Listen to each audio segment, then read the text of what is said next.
That's right, let's get dancing. Hello, welcome to the Honest Wargamer. I'm your host, Rob. Oh, my voice is a bit croaky today. Hello, welcome to the show.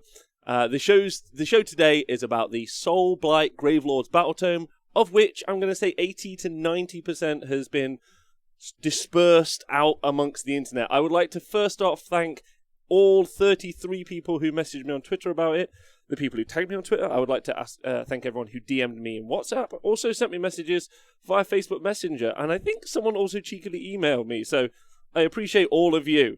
Yeah, big fan. Appreciate that. I think we're probably gonna dive right in. I want to thank everyone for joining us live. It's a sweet ass day. There's some great memes coming out of this book. We're gonna have some fun. Right, I'm gonna keep my dancing energy on because it's there's loads of fun. Quad Mortis engines, infinite rat kings, a billion zombies. Like number 7 will surprise you. But honestly, there's a bunch in this book to kind of go through. We're still missing a couple of bits. We haven't seen Neferata's War Scroll, unfortunately. Starwax, thanks for subscribing. Thanks everyone for subscribing. Thanks to everyone on Patreon, obviously. You're all wonderful people. Thanks to everyone who listens to the podcast. Stay hydrated. And of course, thanks to all of the YouTube thugs. But Twitch chat, let's get into it today. Have you seen the Legion of Nagash leaks? That's what we're doing. Well, I mean, hold on. Just give me una momento, por favor. Pachingo. Right, okay. Thanks, Gorkamorka. Appreciate you. Do you need the Soulblight stuff? Baby, it's all on the screen. Okay, let's get into it. Let me give you some TLDRs to kick off the show, shall we? Some TLDRs, or like a quick headline. What do I think of the book? Not having seen Skeleton Warriors, War Scrolls, not having seen Neferata. I think those are some of the things I'm missing.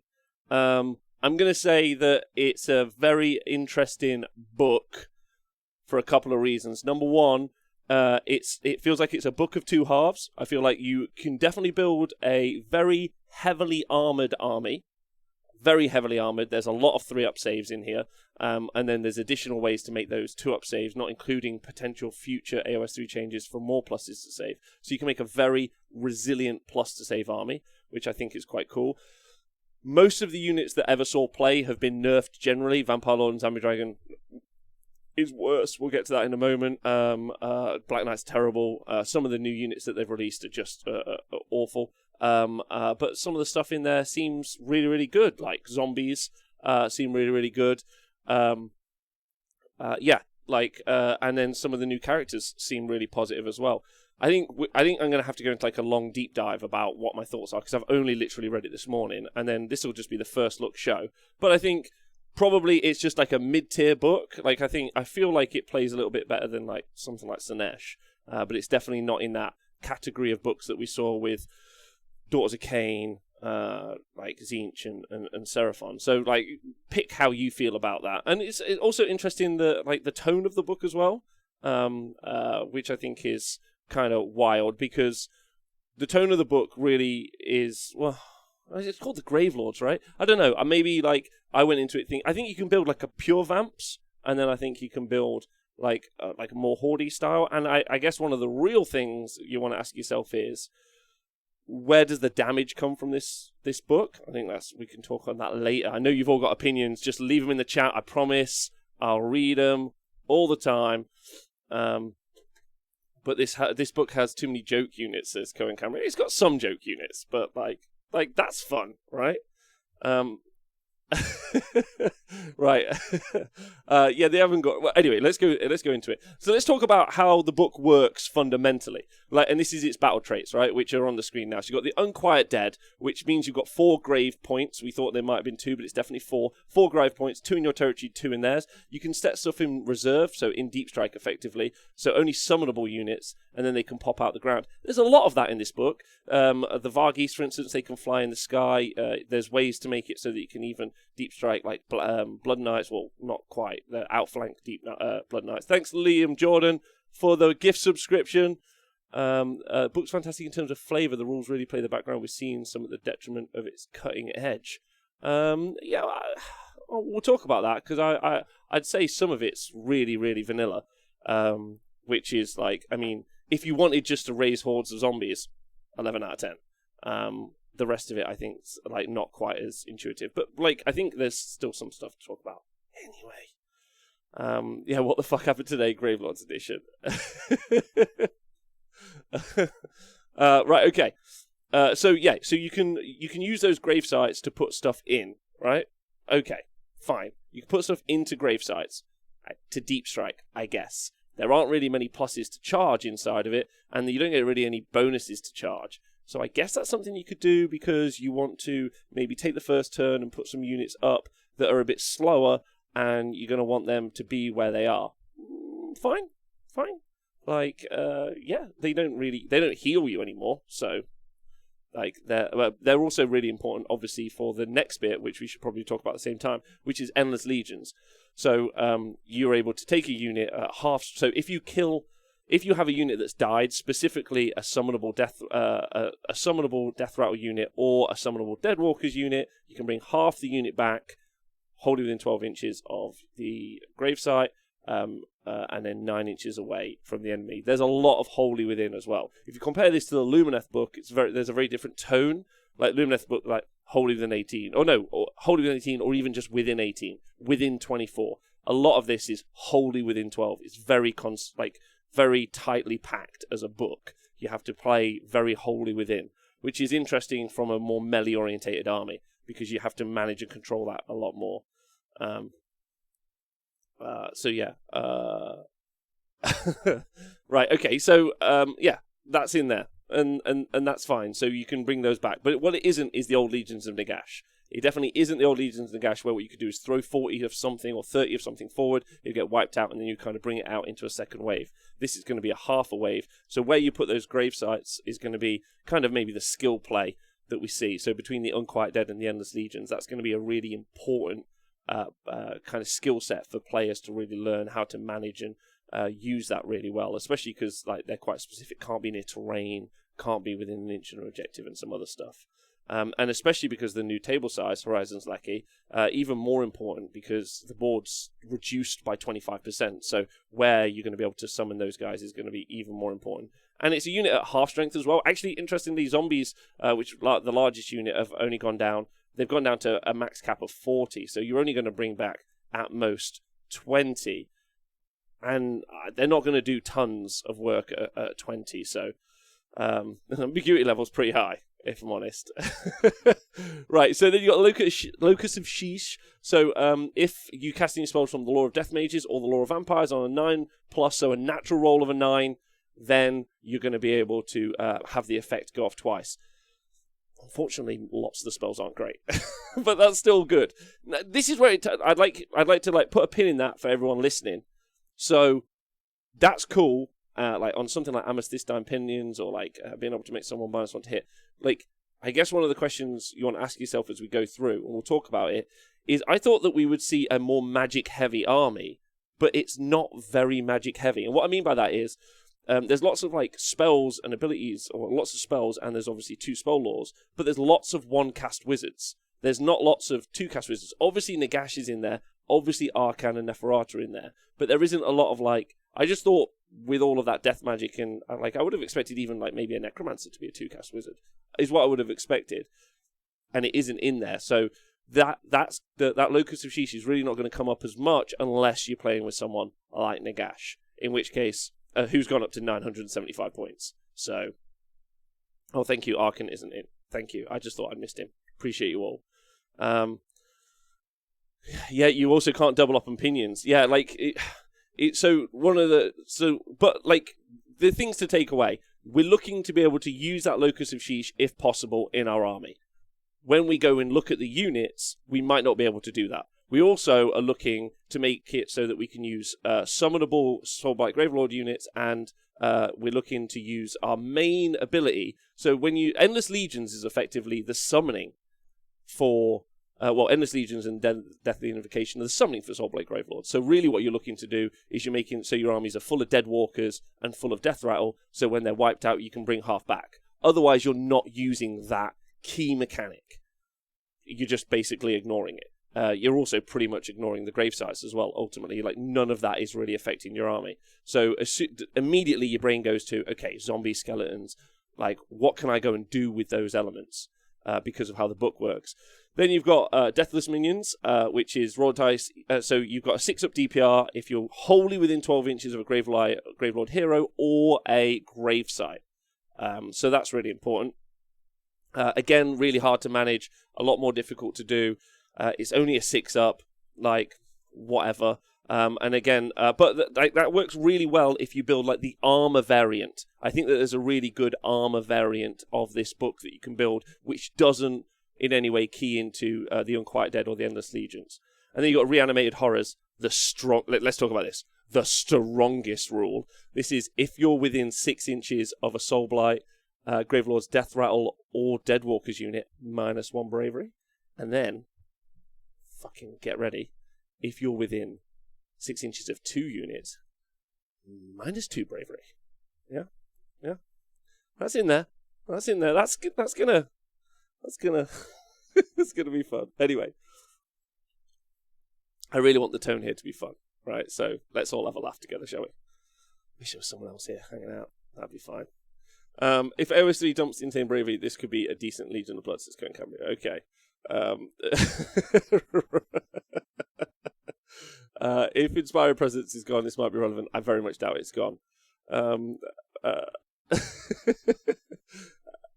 Yeah, Kill Panic, you haven't missed much. Basically, and then the final one is Deathly Invocation, which is a straight up nerf. So previously, what you were able to do is you were able to use different Deathly Invocations. Deathly Invocation was also on the War Scroll for some of these units, and so what you could use at some point in time it was.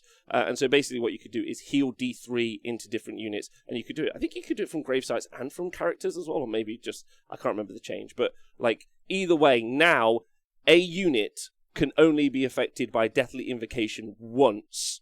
And if you're a Mortart, you can do up to 4 different units. Vampire, up to 3 different units. And effectively, you can heal D3 into a summonable unit, basically. So it's like a D3 heal, but each unit can only suffer it one time. There is another couple of instances of being able to put more wounds back into a unit, but ultimately not quite the powerhouse that we once saw before.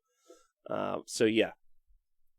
Yeah, Alice, agreed. I'm trying to be upbeat, but yeah, you could take the whole thing, wrap it up, throw in a bin. But there's some fun stuff in here, so like, right. So then we got the Dynasties. I'm going to go through this fairly quick because I think we could deep dive this more. There's no real reason for this to be unstackable. It's reliant on characters. It is yeah. Like, there's no real reason for it to be, but it is unstackable. Specifically because the same unit cannot benefit from this ability more than once per turn. In addition, a unit cannot benefit from this ability and the Invocation of Nagash ability on page 98. So even though Nagash has got an ability to also put wounds back into models, you can't do both at the same time. So they specifically don't want this. Oh, just a quick shout out, by the way, to all of the YouTube people who probably haven't tuned in before, because maybe this is a fairly early review. Hi, I'm Rob. This is the Honest Wargamer. You should check us out more. It's super fun. Like, it's a great time. Is there anything you've got to say? We do the stat show on a Monday. Monday nights are really fun for Age of Sigmar. They're all fun. Right, to be fair, says Stephen AOS in the chat, my old legions of Sacrament used to regen average 20 wounds back into a unit. That was a bit daft. Not including the Commandability that used to obviously be available to bring back whole units. So I agree, hey Rura, I agree with Stephen AOS a lot, and also hi. A veteran of the Emu War. Oh my god, thank you for donating 5 gift subscriptions in the chat. No, I'm in my flow, Cabbage. Thank you, though. I appreciate it. I'm just warming up. Thanks, man. That's so cool of you. Really appreciate it. And I'm so glad you made it out of the Emu War. I was worried for you.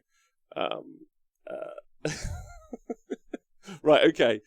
The Castelli Dynasty is instead of setting up Castelli Dynasty Blood Knights units on the battlefield, this is the one we saw before where you can advance like Blood Knights basically, and then this is the one also where with the you can scout move vampires, or outflank vampires, so wholly within 6 inches of board edge, 9 inches from the enemy. Which is kind of interesting because it's instead of setting up the Castelli Dynasty units on the battlefield, you can place it to one side and say it's set up. You can set one reserve in ambush for each unit you've already set up on the battlefield. But the grave sites already let you ambush units. And then also, if you take Vargeist, it's also the same thing. So there's a lot of stipulations on, like, you've got lots of opportunities in this book to put something, no deploy something, but you still have to put something on the tabletop, which I think is quite interesting. Oh, nice. Hello, everyone. Thanks for tuning in. So that's interesting, I think. The cool stuff about the Castelli Dynasty is that, obviously, you can add +1 damage if you kill a hero or monster. I talked about this in depth the other day, and then you can add 1 to the wounds characteristic of a unit and add 2 to the run and charges. And this works on any of the vampire units, of which some of them are really good. I think Wardrai is decent, probably too expensive. Manfred's great, probably too expensive. But they're good. They're good. I just think the points are a bit woofed on them. Ultimately, Radicars, the Beast version is really, really solid. So they're all vampires, and they will all be able to use this, which I think is cool, because they're Castelli Dynasty vampires. Sorry, those two specifically are name locked, so they're not those. I'm a little suspicious of the new people, but welcome. Thanks for being here. You're welcome. Now, I haven't gone through all of the command traits and the artifacts, because ultimately it's just a really dull exercise, which I will do later. So there might be some changes here. The one to look at, though, is Rousing Commander, which is once per battle at the start of the... let me just make this a bit bigger so you guys can see.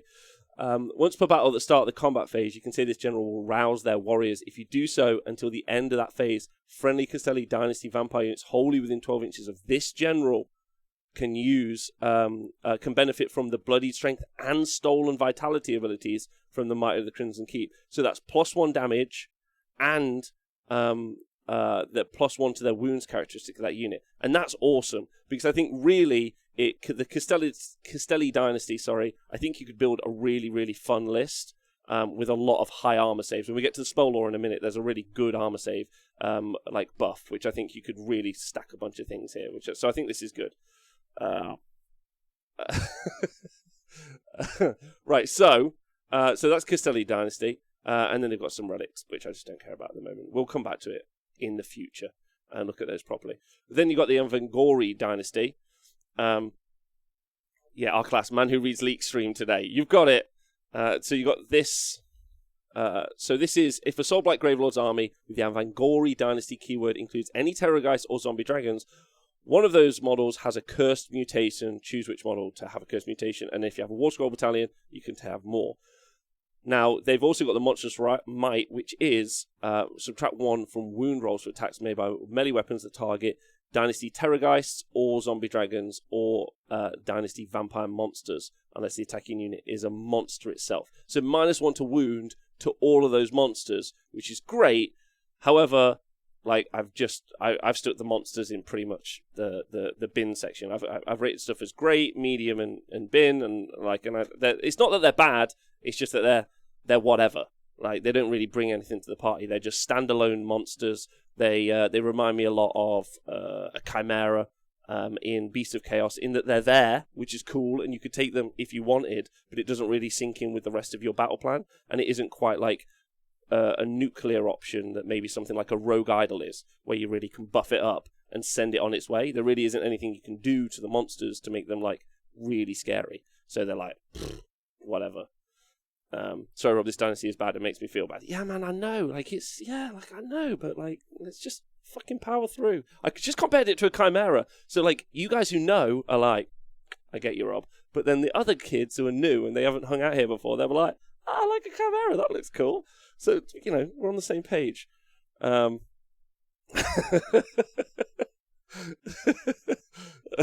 Unstoppable Nightmares. In this combat phase, you can pick one friendly Vingorian Dynasty Terrorgeist, or a Zombie Dragon, or a Vampire Monster to unleash its monstrous power. If you do so until the end of that phase, use the top row of that model's damage table, regardless of how many wounds it's taken. Cool. They've all got 4 armor saves, 14 wounds. And they're they've got one really scary attack that hits, 3 scary attacks that hit on 4s. So that's fine. The -1 to wound is good. I like the -1 to wound. The -1 to wound, really positive.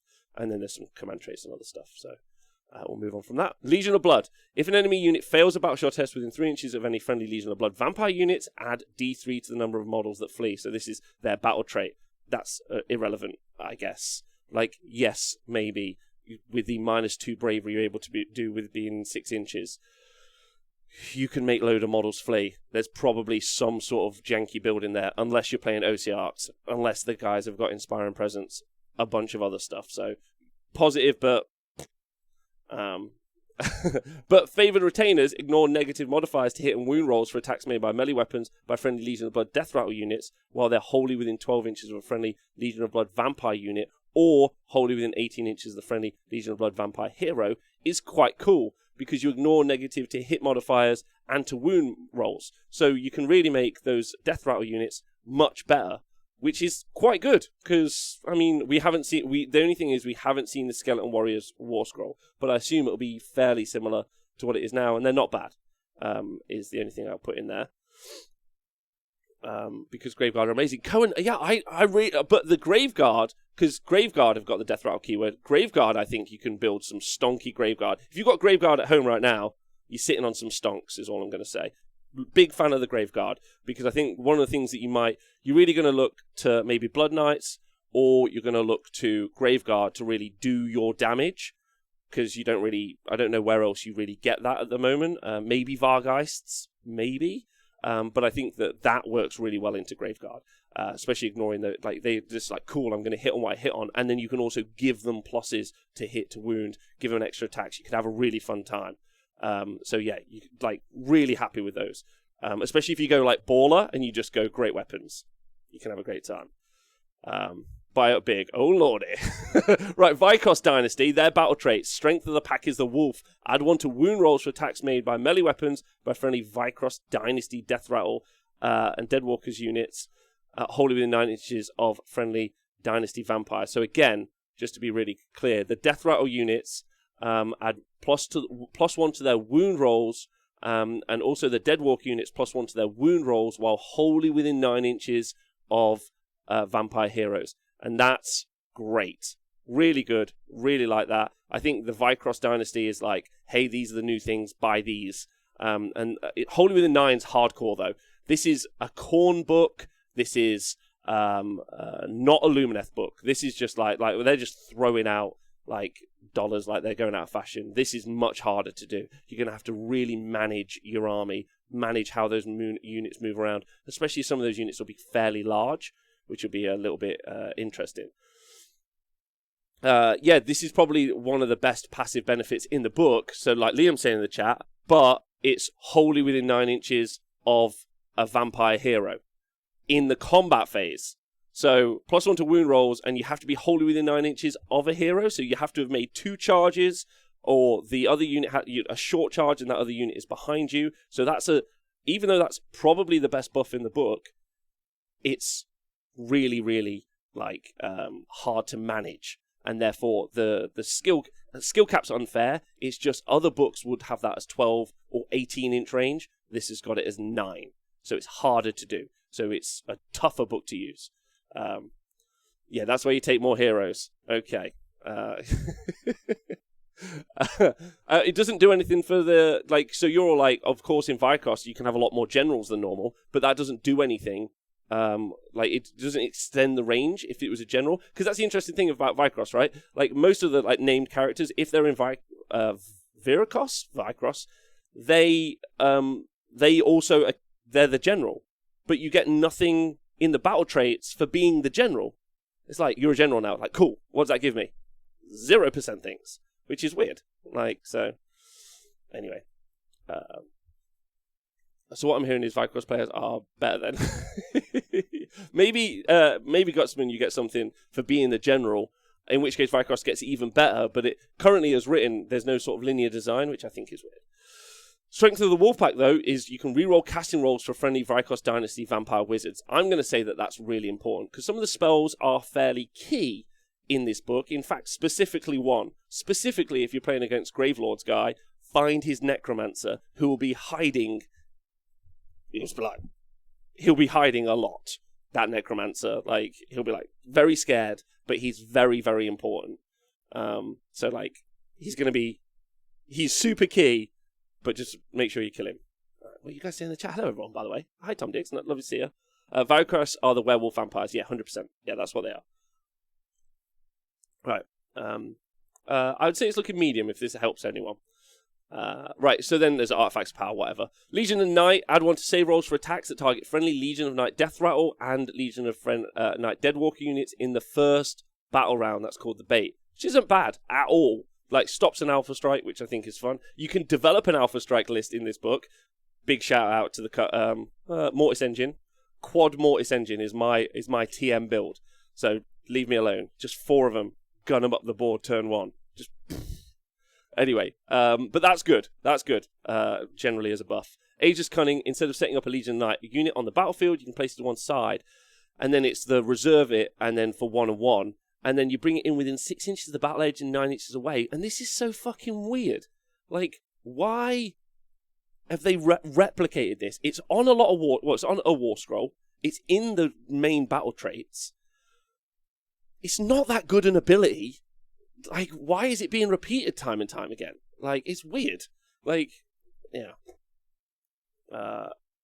Yeah. JP Stevens, if only I had some shooting unit that doesn't need line of sight, or a monster that can move 60 inches to find said Necromancer. That Necromancer is going to be very, very scared. Like, that's what I'm saying. The Aegis Cunning thing is a bit disappointing, and I think that in some ways that's what really is the telltale of this book. Feeling like it's a once-through is kind of a TLDR for me. It feels like it was a once-through, and they didn't go back and connect some dots, which would have been really nice. I think you could have done some really nice dot connecting here, because I think it's very close to being really, really, really great and really fun, and it falls short because they just didn't connect a couple of dots up, which I think is weird. Like, this one could have just been any other rule. Anyway, I'm going to skip the command traits and artifacts. I'm sure they're interesting. On to the War Scrolls.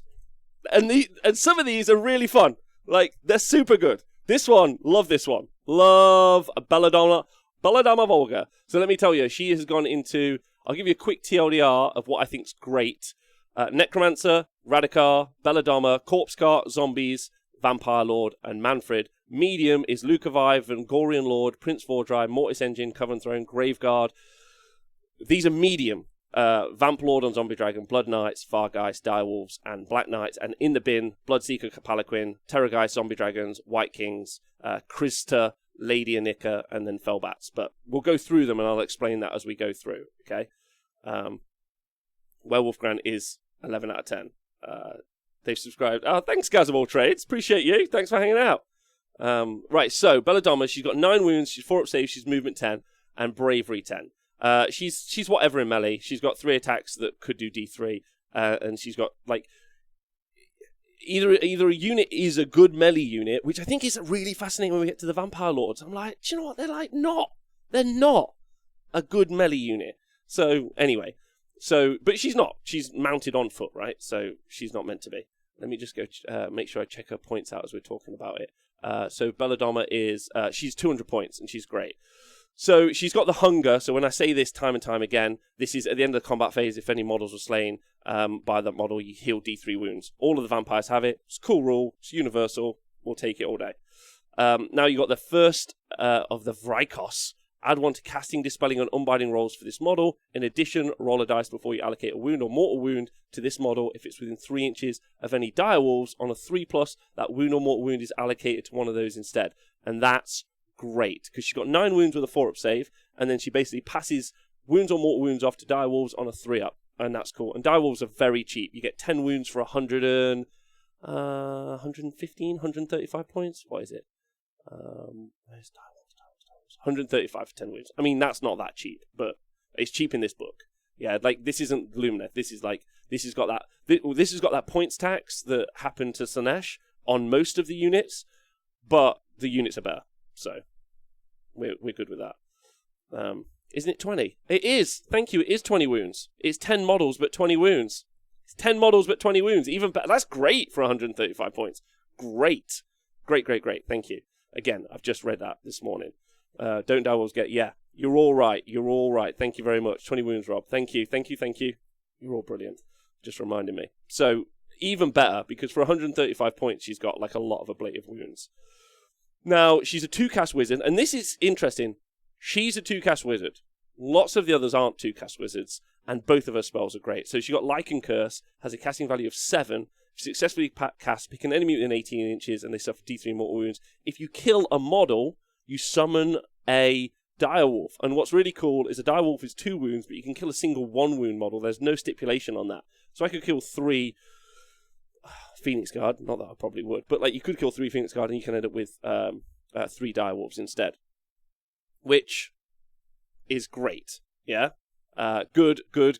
Really, really good. Love that. I think it's super thematic. It's such a fun war scroll. Like, 100% pick this up day one. Like, if you want to pick up this army, this model, 100% pick it up, because that's really cool. And it plays so well into how the army, I think, is going to want to play, because most of it's melee orientated. It wants to control movement as much as possible. And so it's going to need to be able to do some funky tricks. It's wholly within it's within 18 inches, so it's not quite as scary as some other stuff, but you can always do a spell portal and some other things. It's a cool thing. Really fun. It's only 1 new wolf. The number of models in the unit must be equal to the number of models in the enemy unit that was slain by this spell. No, you could have 3 wolves, right?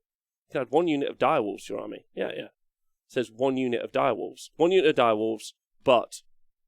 So it's D3 mortal wounds for each mortal wound that slays a model. So if they're 1 wound models and I do 1, I would put a unit of 1. But if I did 3, I would do a unit of 3 Direwolves. So up to 6 wounds, which is cool. And then Under the Killing Moon, which is the other spell, is casting value of 6. By the way, it's cast on a 7.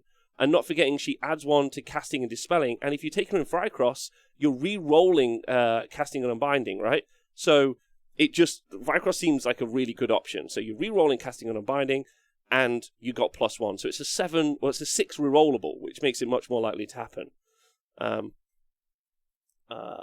So then, Under the Killing Moon has a casting value of 6. If successfully cast into your next hero phase, the unmodified hit roll for an attack made by a melee weapon with a Gravelords unit wholly within 12 inches of the caster, that attack inflicts 2 hits on the target instead of 1.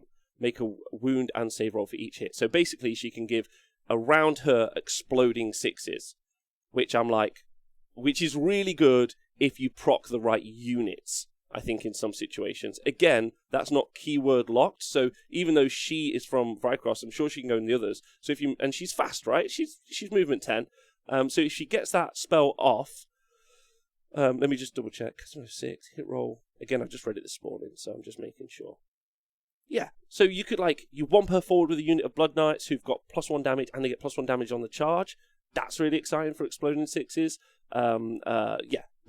There's a bunch of stuff that you could do that with. So exploding 6s is great.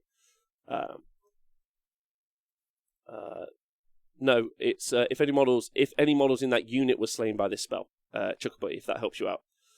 So she's great. So Under the Killing Moon is great, and her other spell, Lycan Curse, is great. And then her Commandability is in need of an FAQ, unfortunately, which is, thanks to Stuart for pointing this out to me, is Pack Alpha. You can use Commandability at the start of your hero phase. If you do so, you pick a friendly Direwolves unit wholly within 12. Again, a lot of that wholly within 12 of this model. That unit is eligible to fight in the combat phase if it's within 6 inches of an enemy unit instead of 3 inches, and can move an extra 3 inches when piling. So it's got what we call the good 6-inch piling. It looks like, and this is kind of repeated through the book constantly. So it does look like this particular book, or maybe we're in a trend of we're in the activation wars. So a lot of piling from 6 inches, which is really useful, because what you could do is you could put that onto a unit of Direwolves, and then you can run them, and then you can still pile in 6 inches. So you can make them super fast. The problem is that it has no end stipulation point. So thanks to Stuart for pointing that out. So again, in the hero phase, I pick a friendly Direwolves unit wholly within 12 of that model. So I've done that. I've picked them. The eligible unit can fight in the combat phase if it's within 6 inches. So I move them, I pile in an attack, and then it doesn't say that it ends. So if I wanted to, I could pick that unit, I could pick another unit, and then for the rest of the battle, they'll keep doing that. So there's no stipulation on that. So that needs an FAQ just to say until the end of, or until your next hero phase, or until the end of whatever it could be. It's accidentally permanent. So you could run and fight. Winner Dave, 100% you can run and fight. So if you guys haven't watched someone like Stuart as a really good example with his Yetis, or you haven't seen Sis of Slaughter play, what we call the good pile in 6 inches means you can make your normal move, you can add your run roll on top of it, so whatever that might be, And then, if you're within 6 inches, you can still pile in. Because not under current rules, what you have to do is charge and then pile in. You have to have charged. However, this just says you have to be within 6.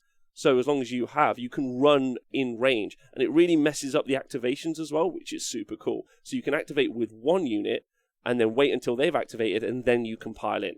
If you go back and watch the coverage we did of whichever Hammer Time it was where we watched Stuart play with all of his Yetis, you'll see loads of interactions of that. And it's super worth watching through most of that game just to watch how the Yetis move around and play. It may have been omitted intentionally. We're not going to be playing the clip anymore, everyone, because apparently some people have taken it to heart. So in the interest of trying to be good people, I'll re-record a clip and then we can all take the piss out of me. How does that sound? Not that we were ever taking the piss out of anyone. I think we were making light of a comment, but fine. We're good people. We're good people is what we are. You're good people. So she's great. Great. 200 points of great. 2 cast wizard. 2 great spells. Great commandability even when it gets sorted out. Really good all across the board. Huge fan. And even more survivable. Even more survivable because of being able to pass wounds off to Direwolves, which are also great. So I'm a huge fan of Belladonna. She's only 200 points. Right, Radikar, the Beast. Again, great. He's in the great category. Really, really good. Now, he is 315 points, but he summons 115 points worth of Direwolves on his War Scroll. So basically, he's 200 points. So that's something to think of straight away. He summons 115 points of Direwolves, so I would probably take Radikar and Belladonna together most of the time. T-Man Cash, I agree with you, man. But I agree with you. Awesome model. Hope rules live up to it, says Tom Dix. Yeah, right. So in combat, it's fine. 6 attacks, 3 3s, render 1, 2 damage. So it could do 12 damage, and then another 6 attacks that do D3. So pretty good. Pretty good. Nothing hugely swingy. Those 3s to hit, 3s to wound are really, really positive. Imagine if he runs next to Belladonna, then he's going to proc some 6s to hit that are going to pop open if she gets the spell off. Where are all these ending in 5s coming from? I don't know. I don't know why they decided to start doing 5s. I've taken the piss out of that. That's fine. We're talking about the points, everyone. If anyone isn't sure, points normally are rounded in zeros. They've started doing increments of 5, which does mean the next time we see Eels updated, they're going to either go up or down by 5 points, which is going to be an exciting time.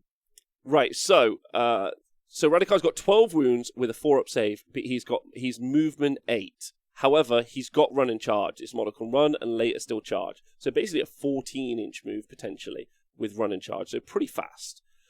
Yeah, really good. Really, really good. It's 12 wounds with a 4-up save, which is whatever, but he's 200 points. So, you'll take it. He can heal D3, which is good. You subtract 1 from hitting him forever because of his supernatural reflexes. So that's in shooting and that's in combat. So he's -1 to hit, which is cool. If the unmodified hit roll for his attack made with his claws is a 6, then it's a flat 2 mortal wounds. So he's not a bad combat little character for 200 points. I think he's really, really good. And then his commandability, Call to the Hunt. So there's the one where you can... So there's Mustering the Howl, which is you can use his commandability once per battle at the end of your movement phase. If you do so, you can add 1 unit of 20 Direwolves. So again, that's 20 wounds, 135 points, wholly within 12 inches of him.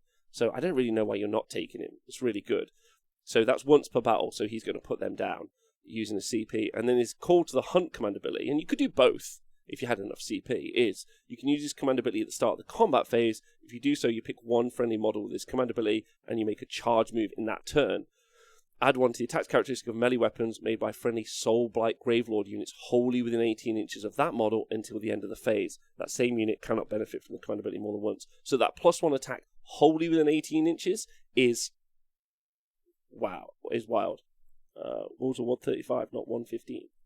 Are they 135? Oh, so he's 180. Thank you, Liam. Appreciate you. Yeah, so he's actually 180 points. He's not 200 points, as I was saying. Because, yeah, Wolves are that's just bad maths on my part. Wolves are 135. So, he's summoning 135 points of his 315 points. So he's really 180 points. So I don't know why you don't take him. He's really good. He's really good. That wholly within 18 inches, add 1 to the attacks characteristic of melee weapons used by friendly Soulblight Gravelords, is great. Wholly within 18.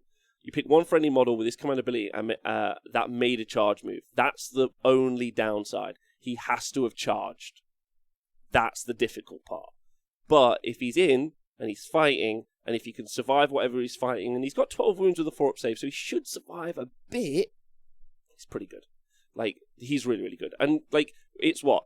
For those two, it's 550 points for Belladamma and Radikar, and then you summon a unit of Direwolves, which keeps her safe, so you can use that's how you can get the Direwolves for her, and you've got a great wizard, you've got some great commandabilities, and you've got a fighty-ish character. It's not bad.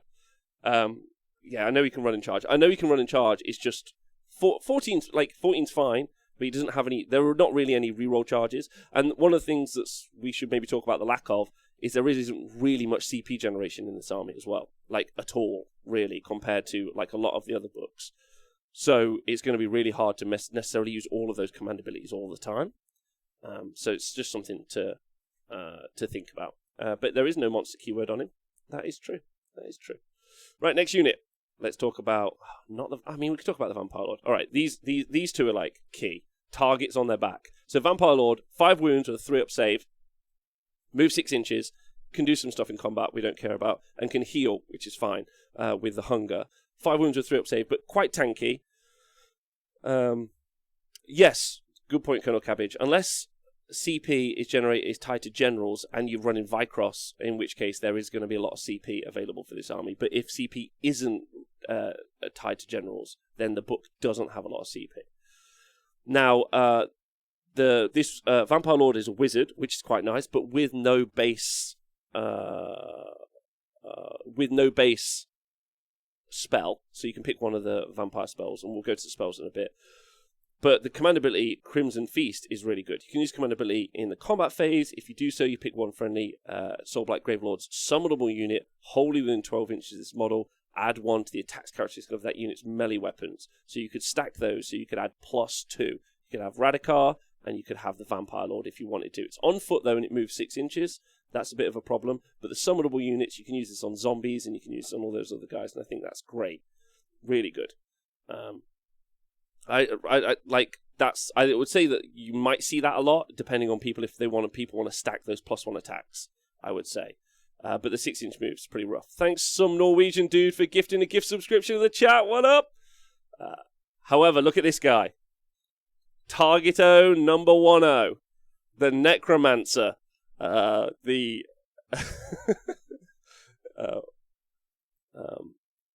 So why the heck doesn't it just say it knows 1 spell from the Law of X as well as Arcane Bolt and Mystic Shield spells? It's a great question, actually. I don't really know, because obviously it's a vampire, so it's only taken it from the Law of Vampires. So it's a really good point. So the Necromancer, I can say, is an auto-include. It's just an auto-include, like the Necromancer, because of the spell. And this is going to be pretty key when we talk about a lot of the other stuff. So it's 140 points for the Necromancer, which is just the tax you're going to have to pay. And Van Hel's Dance Macabre is cast on a 6, and you pick a friendly Soulblight Gravelords summonable unit wholly within 18 inches of the caster, which is quite a nice range until the next hero phase. If that unit has fought only once in the combat phase, when it's your turn to pick a unit to fight, that unit can be picked to fight for a second time if it's within 3 inches of enemy units. So it's really, really good. If you put the law spell on the war scroll, then it would have the spell even when an ally. Oh, good point. Thanks, Colonel Cabbage. Great idea. Good point. Thank you. Both named Wolf Heroes, Vampire Lord, and Necromancer plus filled with Direwolves. 3D hexes, yes. All zombies. We'll get to that in a minute. Used to only work in your combat phase, says Cohen. Correct, and it doesn't. It works in both combat phases now. Now, it's 5 wounds with a 6-up save, and it only moves 5 inches. But he's got the Undead Minions rule, which is roll a dice before you allocate a wound or a mortal wound to this model if it's within 3 inches of any friendly Soulblight Gravelords summonable units. On a 3+, that wound or mortal wound is allocated to one of those units instead. So you can gank him, but it's going to be quite hard, and it's only a 1-cast wizard. Again, the Necromancer's a 1-cast wizard, so we're not seeing loads there, but it's just really, really good spell, which is an auto-include. You take it in the army. I don't need to go on about it. like pile and attack twice with summonable units. And let's talk about the summonable units. Let's talk about huge pros. You may want to have turned up to this book and paint up loads of vampires, but instead you're going to be painting up loads of zombies. They've got 1 wound and they only move 4 inches. We'll talk about that in a moment. But they're bravery 10 and they've got save dash. Save dash has been FAQ'd to be a 7+. So if you add +1 to the save from somewhere, we'll get to that in a bit, then that goes up to a 6+ save. So save dash isn't no save, it's a 7+.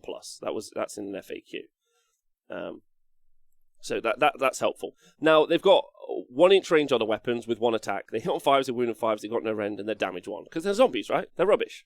They're super rubbish. Like, they don't have a save, they got 1 wound, they suck. However, they've got dragged down and torn apart. If this unit is eligible to fight in the combat phase, if it's within 6 inches of an enemy unit instead of 3, and it can move an extra 3 inches when it piles in, which is just wild. It's wild that is on zombies. You think of like very fast units being able to have that, or quick. 6-inch piling with charge actions is the new edition, big stonks. Agreed, Iron Gutsman. Yeah, but this is, these are, Kill Panic, that's true. These are 28-day later zombies. These aren't your regular schlub zombies. These are the fast ones. So it's just, it's really cool, especially when we start thinking about some of the other stuff that you can do. Because like we said, you can pile in from 6 inches, which means when you've got something like Van Hels, you can pile in, you could charge with another unit. We'll talk about that in the future. There's a really nice combo of being able to charge in, I think, with, not Vlad. I don't mean Vlad, and I don't mean Arkan. What's his name? Manfred. Charging with Manfred, he activates a buff, and then they activate and do whatever. Then you pile in and attack with the zombies, and then they activate the next ability. By the way, zombies are, you take them in 20 or you take them in 40. They've reduced them down for a max unit of 60, and I think that's actually really positive, because you could probably do something fairly obnoxious because of the next ability. They are, how much are they? How much are zombies? 115 points for 20, which is just big thumbs. Big thumbs. The Newly Dead. If anyone played 40k, this will give you some sort of indication. If the unmodified hit roll for an attack made by this unit is a 6, that attack inflicts 1 mortal wound. But currently you've got 40 guys doing 1 attack. They're only 1 inch range, so they're probably not doing that many. However, we know that maybe we can give them +1 attack from the Vampire Lord or from Radikar. We can make them pile and attack twice from Van Hels. So even if we give them +1 attack, then we've got 20 attack. Well, so 80 attacks coming out of their attacks first, and then we've got another 80 attacks when we pile and attack again. So that becomes quite a lot. And any 6s to hit, they inflict a mortal wound. In addition, our favourite, in addition, 115 points for 20 zombies is what they are. In addition, at the end of the combat phase, you can roll a dice for each enemy model that was slain by wounds inflicted by this unit's attacks in that phase. For each 2+, you can add 1 Dead Walker zombie model to this unit. Initially, I read this and I was like, you could just heal them up. That's great. No. You can go above your starting cap, which is very thematic, very cool. But if you ran into a unit of clan rats with these with +1 attack and they pile and attack twice, you could. If you killed 20, they're gonna love going into horrors, pink horrors. They're just gonna slush through a ton, do loads of damage, and then they just add 40 zombies back on top. Where's my stocks about? Yeah, so the corpse cart, they're really cool. Yeah, we'll get to the corpse cart in a bit. That's why they're max 40 now, because you could end up at 70+. 100%, you could have loads. Exactly like old Poxwalker's Diary, and I knew you'd like that. It does only work against junk. Well, no, does it though, Eric Sorbin? Because you've got mortal wounds on 6s to hit. On modified hit roll, and quite a lot. Even with just +1 attack, that's 80 attacks. You're generating, what is that?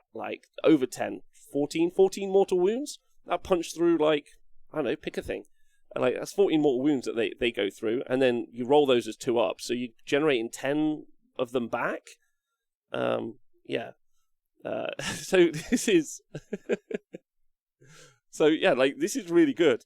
And I think they were still on 25mm bases. I don't know if anyone knows if the new ones are on 28mm. You have not missed Lucavi yet, if that helps you. Backed up with a Necro to fight again, 100%. So, yeah, that's just 80. If you fight again, that's 160 attacks. Does that make the math easier for me to do? 10, 20, 25 mortal wounds out of a unit that's 230 points. Yeah, that's right. That's the math. Now, you're going to say, okay, movement's a problem. They're movement 4. Good point. Really appreciate that point. Also, if you've got any like limited shooting, you can just start whittling the unit down. Also agree with that statement as well. And you can't really heal back into the unit loads either, because you've only got like access to heal like D3 into the units. Like, it's not very strong. However, thanks very much, Chuckles. So they're on 25mm bases. However, because of the drag down and torn apart ability, what you're able to do is you're able to move your 4-inch base movement. You're able to run up to 6 inches. And as long as you're within 6 inches, you can still pile in that 6 inches. Now, you're not going to get most of those attacks, that kind of like perfect 80 attacks, pile and attack twice, if they're that far away, because you would have to roll a long bomb charge anyway. But you've still got that pile in. So they've got an effective threat range of 16 inches, which is pretty good, like for a unit that you would think would be quite slow. Horizon's lucky, so those grave sites looking nicer now. But the problem is like grave sites I don't think are that useful, because you miss out, because it happens, you bring up a unit like this at the end of the movement phase. What you really would do is not put any buffs on top of them, but they're 115 points, so you can just make yourself 2 screens of 20. Just have them just kind of push up or drop out from grave sites, and then you can countercharge with bricks of zombies. You still haven't spent much. What is it, 40 zombies is what, 230? Like crazy. So 690? I've got 120 zombies. Throw in the 2 wolf characters we just talked about. So Radikar the Beast and Thingy. It's another 500. Like, we've still got like 600 points for toys. It's crazy. It's crazy good. Faster than more damage, potential cheaper, incredible unit. Yeah, 100%. These two. This Necromancer, those zombies, 11 out of 10 stonks. Big stonks. I guess the real problem is people who don't want to paint that many zombies. That's fine, I hear you. And there's some really great math as well, like, because depending on the armor saves and other stuff, the fact that it's I would super agree with people that, like, I really would love the newly dead rule if they didn't also do mortal wounds. Why do they do mortal wounds? Zombies. Surely they should, like, scrape you and their fingers break and stuff. But it's just blah.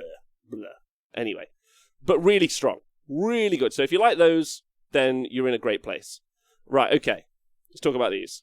A Lady Anika, I think that's how you spell her name, is so trash, we're not talking about it. But Kritza, yeah, she's just in the bin with the Fellbats. They're just over there, just living their lives. But Kritza the Rat Prince is kind of cool, mainly because they made a mistake on the War Scroll, but really fun. So 6 wounds with a 4-up save. Okay. Whatever. And move 6 inches. And he's got 4 attacks. 3s, rend 1, D3 damage. Okay. But he's got -1 to hit rolls in close combat, which you don't want to happen. Yeah. But what you really want, so I'm so sorry, someone who was really upset about. Do you want me to quickly describe why Lady Anika's bad? I'll go back through it in a moment. But the Scurrying retreat rule is sweet. Yeah, sweet. If this model has been slain at the end of your movement phase, roll a dice. On a 4+, a new model identical to one that was slain is added to your army. And you set it up anywhere on the battlefield more than 9 inches from your enemy.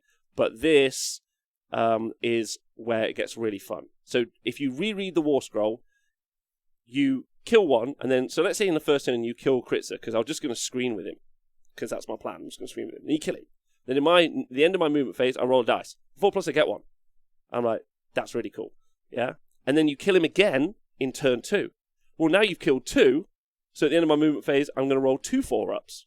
And then I'm going to get 2 more Kritzers. And then in turn 3, you kill those 2 Kritzers, and now you've killed 4 Kritzers. And then in turn 4, I'm going to roll 4 dice, and I'm going to get 8 Kritzers. And then I think maximum is 18 Kritzers, and you have to roll a lot of 4-ups. But it's... but most likely that won't escape an FAQ. I'd like to be clear that shouldn't escape an FAQ. However, if that doesn't escape an FAQ, then there's no point taking him, because he's terrible. So, like, what does he do? He doesn't buff your army, he doesn't kill anything, he doesn't provide any resource or utility in any way, shape, or form, he doesn't provide blood tithe points like killing Scar Bloodwrather does, he does nothing. He's just a 4-wound unit. A 6-wound unit who's just there. Not even a wizard. Why isn't he a wizard? He's a vampire. Why isn't he a wizard? Like, it's a whole book of wizards. And there's more wizards in elves. Why? I could go on. And he's so cool. Anyway. So yeah, he sucks. An army of critters would be good. He's unique, so you can only have one. No, he's unique, so you can only start with one. Right? That's how army list building writes. But later on, you can have 16. And that's how that works, which is cool. He does look cool, though. Any thoughts on this tome new to someone from AOS? Yes, Topher. If you would like to collect Blood Knights or zombies or necromancers or some like characters on zombie dragons and stuff, it's a super cool book, man. Like, and it's I would say it's really hard for a new person to play though, because a lot of it requires you to have to remember to be wholly within range of some of your stuff time and time again. So that's a little bit challenging, I would find. But yeah, so that's going to be hard for you. But generally, like, quite a nice book. There's not really many problems. It's not very confusing. There's not like lots of weird interactions. You've got to remember to make all your dudes stay close to each other. And it doesn't have some problem-solving things like, let's say, a Mortek Crawler really helps. I'd probably pick up Ossiarchs if you wanted to play Death, and I wouldn't pick up these. Even for all the Porphos. Let me do some maths. Mandollies, thanks everyone for doing the maths on this. Identical to one that was slain. Sorry, can't make things bold. I'm not yelling. Yeah, identical to the one that was slain. Yeah. Grand, I will pick up 12 Rat Princes. Don't do that. No one pick up 12 Rat Princes. It should be FAQ'd. Yeah. Right, that's important. So, the Lady Anika so she's 6 wounds with a 4-up save. She's got a 4-up ignore, roll a dice, you allocate a wound or a mortal wound, and then at the end of the phase, if any models are slain by her, you can heal all wounds to this model. So she might be an immortal 6-wound character that does 4 attacks that do D3 damage. Like, it just serves no purpose. It serves no purpose at all, unless she's a CP generation bot, because she becomes a general in the Vycross dynasty. So unless generals generate CP, and you want to spend the 95 points that she costs or whatever to generate CP, then sure, 100%. Otherwise, just no. Which is a shame, because it's a beautiful model. And it's quite lazy as well. Like nothing is also, again, another vampire that isn't a wizard, which I find weird. She's a great model, man. Like, I'm never going to... great model. I'll say that about all of them. No, it's not Nika's not a Curse City model, is she? Oh, it's Kritzer... Oh, fuck, I'm sorry. I thought that these were new. Never mind. Ignore me then. Right. Thanks, guys. That's disappointing. Sorry for going over. Sorry, I thought, if anything's from Curse City, though, it doesn't matter, because you just don't worry about it. It's not very good. Right, Direwolves. These are great. They move 10 inches. They've got 2 wounds each, and they're a 5-up save. So 20 wounds, as discussed, for 135 points with a 5-up save.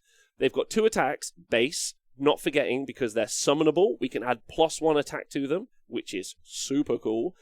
We can also make them pile and attack twice, which is super cool. So that's quite a lot. They're on like the cavalry bases though, so large cavalry bases. So they're fairly hard to get most of them around something. But you could have like 3 attacks each out of them, so you could have 30 attacks. You can pile and attack twice.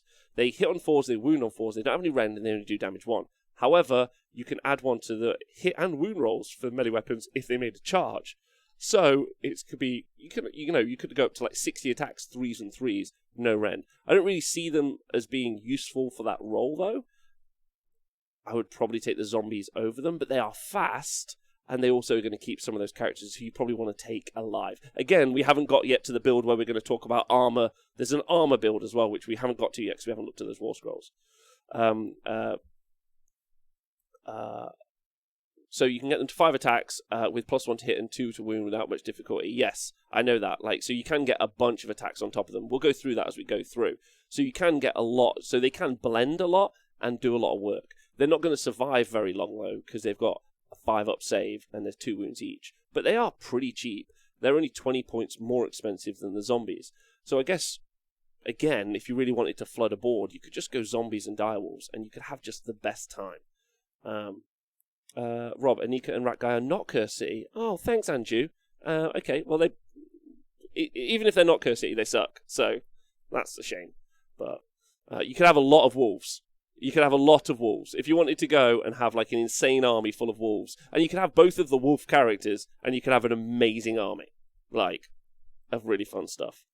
Fellbats are terrible. They're 3 wounds each. They're 6-up save. They're like 95 points or 85 points or whatever. They're like 15 points cheaper than 75 points. 25 points cheaper for Shadow Stonkers. For 9 wounds at a 6-up save that do no attacks, no damage, and they can retreat and still charge later in the same turn. So maybe you could use them. To give you a good example, there's a couple of units that save to... Well, there's at least one unit in Save Starters that does the same thing. So you can charge onto a unit, and then you can retreat onto the back, and then like go cap an objective with your 3 models. But if your opponent has an objective that's only guarded by 1 model, then it's useful. If they don't, then it's useless, and they'll just die. Maybe you could use them to move block, so you could run 3 units of 75, which is pretty expensive to do it, but maybe you could. They're movement 14, so you could just run up right in front of your opponent's line and just stand there like, we're bats! And then they can't really move around you, and then you could slow them down, which is fairly useful. But then why you wouldn't just do that with, I don't know, 20 zombies anyway, would seem to make sense to me. Yeah, they're just an odd war scroll, and that's not very interesting. And I think that's the sad part, because the models now are nice. They just, like, why isn't there something that they interact with, like, the vampires? Like, there's some sort of symbiosis mechanic or something that, where, like, there's more like the sort of like feral relationship that would be cool. They're pretty fast, and retreat and charge is useful. Like I just said, there is uses if you like. There are case uses for if you wanted to put them in your army, and you were like, this is going to be fun. I'm going to charge at that unit. I'm going to run off onto this other objective, and then I'm going to pile an attack from 6 inches with the zombies, and my opponent's not going to know what's happened, and that could be really cool. But I think you're paying a lot of points for that opportunity, and it isn't going to come up a lot, I think. And also there are examples of units in the game that have that ability, and people don't really tend to take them. So yeah. Anyone else trying to keep that weird wipe off the screen? But I see, Reaper, they're chaff, but everything is chaff in the right situation. They're just, like, if you're paying points, why not pay points for something more useful, is what I think. They're also £30 for 3, in which case I'm out. 100%. Let's talk about these 2 stonkers. 80 points. Oh, baby. Because if you're spending 80 points, which is what they are, you're taking these. This is where your 80 points is going, on the corpse carts, which are sweet models, best chariot in the mortal realms. You've got 2 versions, the Unholy Lodestone and the Balefire Brazier. 6 wounds each, and they've only got 6-up save. And the really tough part is their movement 4. This is the tough part. But other than that, they're great. We're ignoring all of their attacks, because that's not what they're there for. What we're going to talk about is their abilities. And the Unholy Lodestone is add 1 to casting rolls for friendly Soulblight Gravelords wizards wholly within 12 inches. And this is obviously great for that Necromancer who wants to be casting Van Hells. So Corpscar in Vrykos, casting Van Hells. So now, if you do it on Belladonna, she's +2 to cast, and she's in Vrykos, so she's re-rolling her casts, which is really good. So yeah, really good. And then, it's just great across the army, if you go in that way. And then, if you, the Locus of Undeath, you add 1 to save rolls for attacks that target friendly Deadwalker zombie units, wholly within 6 inches. So that +1 save on those zombies comes from the corpse cart. So that's what you're able to do. So you're able to give them that 6-up armor save. And not forgetting they've got that 6-up DPR because they're near a character. Thanks, Lord Whale, for resubscribing. And then the corpse cart with Balefire Brazier. This is subtract 1 from casting rolls for enemy wizards within 18 inches. And then the Malefic Fumes, which I quite like this. It's hard to use, but it's subtract 1 from wound rolls for attacks made by melee weapons while they're within 9 inches of any friendly models with this ability. So you can make your enemy -1 to wound, which does stack quite nicely with the dragons that we talked about before if you took them in the sub-faction, so they're -1 to wound. So it could be -2 to wound.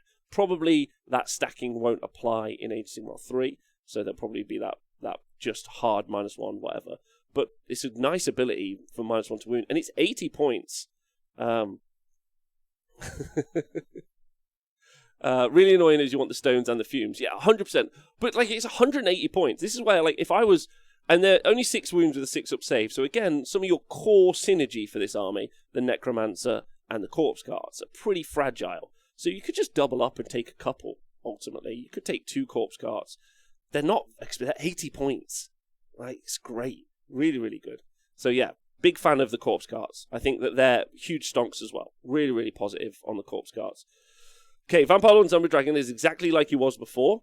Only he has lost the Chalice of Blood and Darkness, which was he was once per battle was able to heal D6 wounds, which has made him much worse. Much, much worse. He was also previously used to be ethereal all the time, and now he isn't. And he's now, how many points is he? Sorry, let me just go get this for you guys. He's 435 points. And I just don't see it. Like, he's pretty good. Like, if he charges with that Death Lance, then it's Rend. Does he add one to the Rend? Yeah, so it's Rend 2, damage 4 with 3 attacks. And then he's got 3 attacks that do D6 damage. So he's definitely an option in the army for being like, this guy, he's going to get the command trait, he's going to get the artifact, and he's going to be the one who goes over and smashes face. Although, if I was doing that, I'd just spend the points for Prince Wardrai, who's only an extra 20 points and just a little bit better. So, yeah, it's just too expensive, I think, really. Because you're looking at like 80 zombies in that situation, or you're looking at 2 units of Blood Knights, which is, like, really, really good. Like, you're getting much more utility out of those. His spell isn't very good. He's only a 1-cast wizard, which is a same. Tarkonex, is there a viable Blood Knight list somewhere? I think there is. We'll talk about that as we get to the spell lore. But basically, there's a generic spell cast on an 8, which all of your vampires get +1 to their save, army-wide. And I think the Blood Knights aren't terrible. I think their 195 points is expensive, especially compared to some other units. But that 3-up save's pretty nice. And if you take him in the Legion where they're able to... Like, if you take him... in with that command trait that we talked about earlier, let me just go find it. In the Legion of Blood, is it Legion of Blood? No, which is the one? Sorry, guys. Just read it today. Yeah. So in the Castelli Dynasty. So if you run Blood Knights in that, and then you take this Rousing Commander once per battle at the start of the combat, you see this general will rouse their warriors. If you do so until the end of the phase, the vampire units holding than 12 of this general benefit from +1 damage and also +1 wound. You could just have a really stonky turn where you could like put a bunch of brick units up of like zombies or whatever just to hold stuff up, and then you just charge in with these guys. That's a bit challenging though against shooting units because you really have nothing to defend yourself from unless you decide to like null deploy them because of the shifting keep thing. So you can kind of do that and you just put some stuff on the board. And then you do that one big hit damage, and then you try and grind it out, but that relies a lot on casting spell. Well, there's a spell that's going to make that all better. I don't know. Like, I think you could do something with Blood Knights and thing. It's just going to be harder, is all I'm going to say. Have you seen the Vrykros Might Ear is Right Ear command trait? Oh, let me go find it. Vrykros seems like where they put all their love, by the way. I don't know if anyone gets that. They're like, this is the new stuff. Primarch Dan! Woohoo! Hoping the postman brings us Wargamer to say, hello, Dan Brook, what's going on? Command trait 4, thank you. Hunter's Snare. If this general contests an objective, the number of models this general counts as is equal to their wounds characteristic. Okay. That's pretty good. But you would need... So this is in Vrykros, right?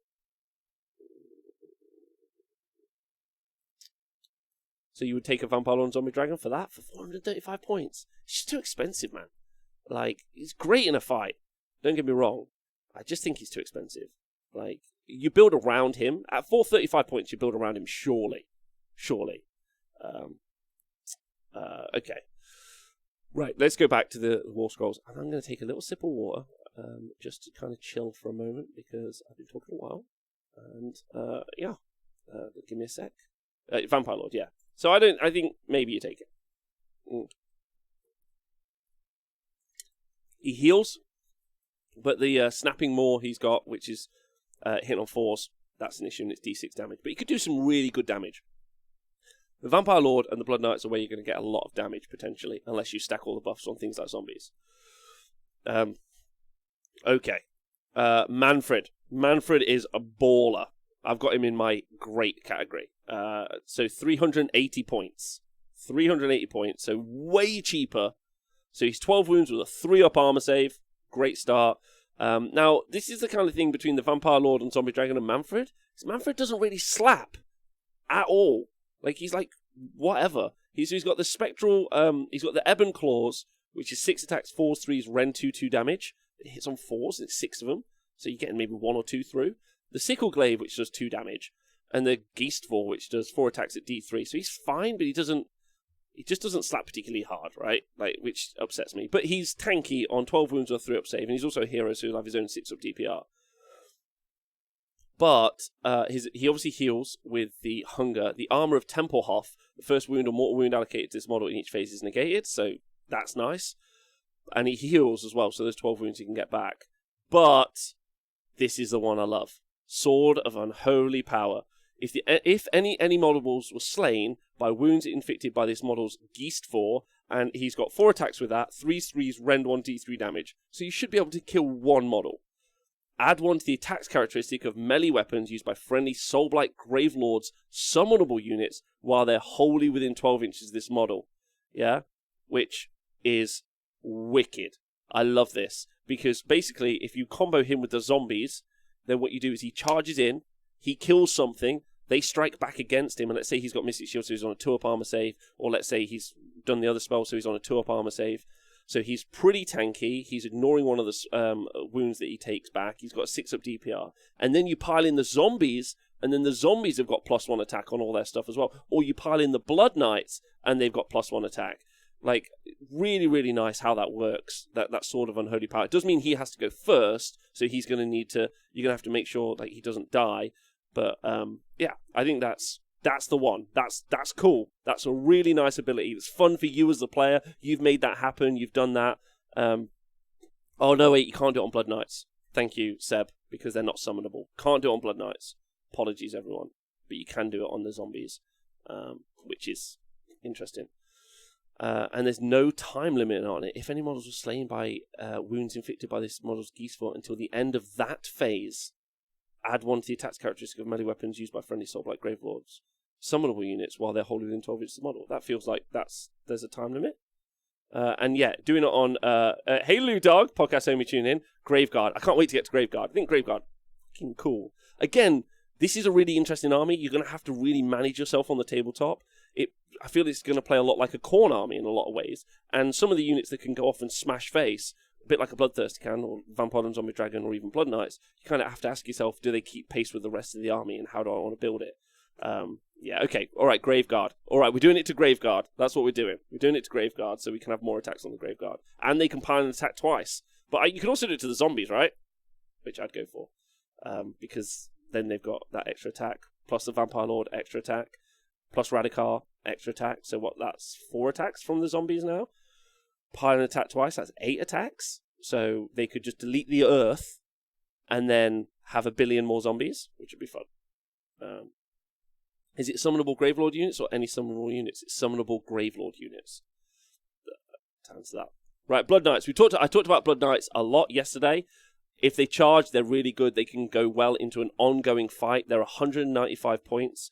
The Riders of Ruin ability is interesting because obviously they can move away, but then it's a retreat, so they can't charge. Maybe we'll see that change in the next edition. Maybe we won't. I think obviously being able to make it so that they do an additional +1 damage like we saw from the command trait we saw from whatever that subfaction is cool. 194 points is expensive for the 15 wounds on a 3-up save, I would argue, compared to some of the other stuff, but maybe some of the other stuff is going to get points changes in AOS 3. I don't think they're bad, I think they're medium. I don't think they're great, if that helps you out. But I think on the charge, they could do some amazing damage. And having +1 attack on these guys, or +2 attacks on these guys, you could do some crazy good work. And they could do some amazing work on the charge, if that helps. There goes my Nighthorn idea. Sorry about that. Black Knights. We're not talking about Black Knights. They suck. They suck. But Blood Knights, very interesting. Blood Knights can use their movement for retreat and charge. No, they can't. They can't. Not currently under the rules. Where do I get the additional? So does Radikar? Hold on. Do I get the additional attacks from Radikar or from the Vampire Lord? Maybe from nowhere. Give me a second, everyone. So I don't get the additional attacks from the Vampire Lord at all, and I don't. Do I get it from Radikar? No. Yes, I get one from Radikar. Add one to the attack characteristic of melee weapons used by friendly Soulblight Gravelords units. So I get +1 attack from Radikar at the moment, if that helps. And I think maybe the Blood Queen, Pallid Queen when we get to it. And Vamp Lord on foot only does summonable units, if that helps. So Blood Knights, yeah. So I mean, adding +1 attacks those to that profile will be solid. And again, so Vargeists are not summonable here. You can put them in Deep Strike. They've got 4 wounds with a 5-up save, but they're fast and they move 12 inches. They also have got an upgrade. They used to have, if they rolled a 6 after combat, they could fight again. But now they've got exploding 6s on their Murderous Fangs and Talons, which are 3 attacks base, 3/3s, rend 1, 2 damage, and they're quite expensive, I thought, when I looked at them. Hold on. I think they're in my medium category. Does anyone know what they cost? Vargeists. 155 points. Yes, that's expensive, man. That's expensive. Like, they're good. Don't get me wrong. Like, their War Scroll's good. I just think their points are a bit expensive. You can set them away to Deep Strike, which is cool, and they've got exploding 6s, which is great. I think that's all fine. They're also vampire units as well, so they can get some buffs from that. Yeah, they've got the vampire keyword. Thanks, everyone. Feels like they should be 4 attacks each. Maybe. Like, I think that they are just a bit expensive, I would argue, at 155 points, especially compared to stuff like Dawn Riders. Like, if you wanted to kind of put them as a cavalry, and they're not gonna attrition particularly well because of 4 wounds with a 5-up save. So it's 12 wounds on a 5-up save for 155 points. But Pete thinks they're great. Okay, he thinks they're great at 155. Maybe use them as small little, I don't know, whatever, like charging units, I guess. Who knows? So yeah, I didn't really, because I just think the book has got a lot of other stuff going for it other than the Vargeists, but the Vargeists are fine. And I put them in medium. So I put them in medium. I really have much to talk about with them. So the new guy, the Vingorian Lord, is really interesting, but I don't know how I feel about it. So 10 wounds with a 3-up save. Great. Yeah, it's got the vampire keyword, can move 12 inches. He's got 4 attacks, hit on 3s, wound on 3s, rend 1, 2 damage. So not a lot of output there. And then he's got the Quadrants Talons, which is 3 attacks, 4s, 3s, rend 1, d6 damage. So again, you're not necessarily going to get all of those to hit into wounds. So he's not like a combat monster. I wouldn't definitely describe him as like a terrifying combat beast that I'm scared about at all. But they've got some like unique little abilities, specifically the Nightmare Miasma, which is while an enemy unit is within 3 inches of any friendly model to this ability, worsen the rend characteristic of that unit's melee weapons by 1 to a minimum of 1. And that works really nice with the Blood Knights, for instance, who already have that base 3-up armor save, and I think that's really useful. It's good. The Vingorian Lord, like that ability is really good, but he has to be in combat, or they have to be in combat. And yes, they've got a 3-up armor save, and yes, there might be a way to give them a 2-up armor save. But I think that could fall apart fairly quickly. Can you stack Wolf Mama Exploding 6s with their own? Says Final Flash. You can go fuck yourself if you want. Can you stack Wolf Mama Exploding 6s with their own Exploding 6s? No, you can't stack them. Right, so at the start of the hero phase, roll a dice for this. So then he's got another rule, Undeniable Impulse. Start your hero phase, roll a dice for this model. If the roll is equal to or less than the number of current battle rounds, till the next hero phase, this model can run and charge. So in the early turns when you want run and charge, you won't be able to have it unless you roll a 1. But then you can't do command abilities. And this is where it's interesting because it's at the start of the hero phase, roll a dice, so you don't get the choice. If you want to do a command ability on the first turn, you've got to hope you don't roll that 1. And then later on, you still won't get the choice because it says you can. It's at the start you do. So I would like to see that clarified too, so the player's got some choice there. But it does say Undeniable Impulse, so you literally don't get the choice, which is a bit of a shame. So there's a bit of a negative to this. So yeah, run and charge, unmovement 12 is fine. And then the hunger at the end of the combat phase, if an enemy models were slain by wounds, we've done that before, they can heal D3. So again, he's just a one-cast wizard. If you've been listening through the whole show from the start, just being a one-cast wizard, again, is he casting his spell or is he taking one of the Law of Vampire spells? And he's got Clotted Deluge. Has a casting value of 6. If successfully cast, pick one enemy unit within 12 inches of the caster that is visible to them. Add 1 to the wound rolls for attacks made by melee weapons that target that unit until your next hero phase, which is a good spell, +1 to wound. Problematically, though, it's within 12 inches. That your opponent just doesn't have to be. So unless they charge you, which they could, you could have like a big couple of units of zombies out there. They charge them to clear them off the objective, and you're like, cool, you're within 12 now, +1 to wound. And then your Blood Knights are wounded on 2s, or like your zombies are wounded on 4s, or whatever the situation. So there's some positives there, like that you could set it up, but it's not why you would take him. Why you would take him is probably for that Nightmare Miasma, the worsen the rend by 1, and then you would build a defensive army with those big armor saves around the Vingorian Lord. When the spell law is crap, who cares if you're a one-cast wizard? Where did you get the Battletome? The Battletome was got via Twitter, because it's all over there. Also Facebook pages and a bunch of other people. So I didn't get it from anywhere. It was just online, and I'm reviewing some online articles, is what I'm doing. Right, and then his Commandability, Fester and Feast. You can use his Commandability at the end of the combat phase if any attacks made by friendly Soulblight Gravelords units in that phase destroyed an enemy unit. If you do so, you can heal up to D6 wounds allocated to that Soulblight Gravelords unit. The same unit can't benefit from this. So he could, if he goes in and kills and destroys a unit made by... Command at the end of the phase. Yeah, destroyed an enemy unit. So you've got to destroy a unit completely. He can heal D6, which is fine. Double that up with the hunger. That's cool. It's not huge, but it's useful. It's a piece of utility that you've got available to you, right? So yeah. But he's got that's fine. I mean, that 3-up save is going to really survive, help him out, right? So then the Bloodseeker Palanquin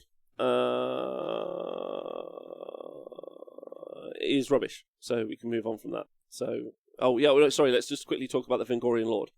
He's 280 points, which is quite good. It's quite nice, quite cheap. Really, for what he does, it's not really I kind of picture him as being kind of like the towers that you get in Daughters of Cain, so like a Bloodrat Shrine or something like that. So I would expect similar sort of points. Only I think he is a little less utility and does a little less, I guess. I thought the Dane one until I realised the Commendability was map wide. I still think it's not very good, but we could talk about it. He's a very good artifact caddy. Vingorian Lord is a really good artifact caddy, 100%. Yeah, Vingorian Lord would be very useful for putting, because he's cheaper. He's 280 points. He's almost half the price of your Vampire Lord and Zombie Dragon. So he's your if there's a command trait and artifact that you really want to rock on. And again, we'll do this on tomorrow's show. We'll start looking at the artifacts and the combos and the things you might want to build. But yeah, and like Marcus Rock saying, 280 points versus 160 points. So yeah, he's just a generic one. So the Bloodseeker Palanquin's rubbish, so we're just going to skip that immediately. And it's also 290 points, so you could just skip it forever. But the Mortis engine, oh, baby. 12 wounds with a 4-up save, but it moves 14 inches. And it flies. Now, this is just a one-trick build list that I like. But this is cool. It's got 2 attacks in combat that does D3 damage. And it's got some Spectral Claw attacks. It's got 12 of them. It's not a hero. It doesn't matter what it's got. It's got a reliquary, which is once per battle in your hero phase, you can say this model will unleash the energies of its reliquary. And if you do so, you roll a dice for each unit within 12 inches of the model. On a 2+, it suffers D3 mortal wounds. Death units are not affected, so that's once per battle in your hero phase. So let's talk about Rob's Alpha Strike, because these are 200 points, these things. So there's a Wail of the Damned. Do not use the attack sequence, which is a range of 12 inches. So I move 14 inches, and I can run and still do this, because I don't use the attack sequence, so I can run. But even if I don't, it's move 14, and it affects units within 12 inches, so that's pretty wide. roll it instead. Don't use the attack sequence. Instead, you roll a dice for each enemy unit within range of this model's Wail of the Damned. On a 4+, that unit suffers D3 mortal wounds. So let's just take 4 Mortis engines. Let's run them forward. Let's just Wail of the Damned them, yeah, and then just do probably 2d3 mortal wounds to everything within 12 inches. It's pretty fun. And then next hero phase, if I get the double, just move forward again, do it again. Oh no, then you just release your reliquaries, your 4 reliquaries, like that you've got, and then you just do it again. Then you do the Wail of the Damned again, and it would be. I mean, I don't think it's very good as a list, but it would look amazing. And if you could set it up right, and it's still only 800 points, you can still put a lot of zombies in your army to make it so that those guys can do that thing. Okay, well you can't roll and do it, but you still got a 26-inch threat range, basically. I think it's a really fun list. Not very good, but the Palanquin has the same Wail of the Damned attack, but the Palanquin has the same one, but it costs more points. Is a wizard, so you're paying for that. So the Bloodseeker Palanquin is 290 points, so it's 90 points more to do that. And then you've also got you don't have the reliquary. The Bloodseeker Palanquin does have the fine vintage. If an enemy hero is slain within 9 inches of this model, add 1 to the attack characteristics of vampire melee weapons used by friendly vampire units wholly within 12 inches of this model until your next hero phase. But you're never remembering that. Especially, and you're not making it happen. It's not for 290 points. But the Quad Mortis, is no one else excited about Quad Mortis engine? I think that's a great list. Even if it's not, okay. I think it's, I don't know, whatever. And also you get to add 1 to casting rolls for friendly Soulblight Gravelords within 12 inches. So you could potentially have +3 to cast on Foxy Lady, and that's cool. Because you've taken the corpse card and she's got a natural +1 to cast, so that's +3. So now you're just smashing it. It's the bid book, but he's like this. Anyway, I like the Mortis engine. I think that's fine. The Coven Throne. Okay, 12 wounds, 4 up save, moves 14 inches as well, has some attacks, but that's not what it's really there for. It flies. It's got the hunger, so it heals because it's a hero. This is really important. And it's got Frightful Touch, which is mortal wounds on 6s from its thing. But the Scrying Pool is once per turn, you can reroll 1 hit, or 1 wound roll, or 1 save roll, which is fine. It's a 1-cast wizard again, which is weird.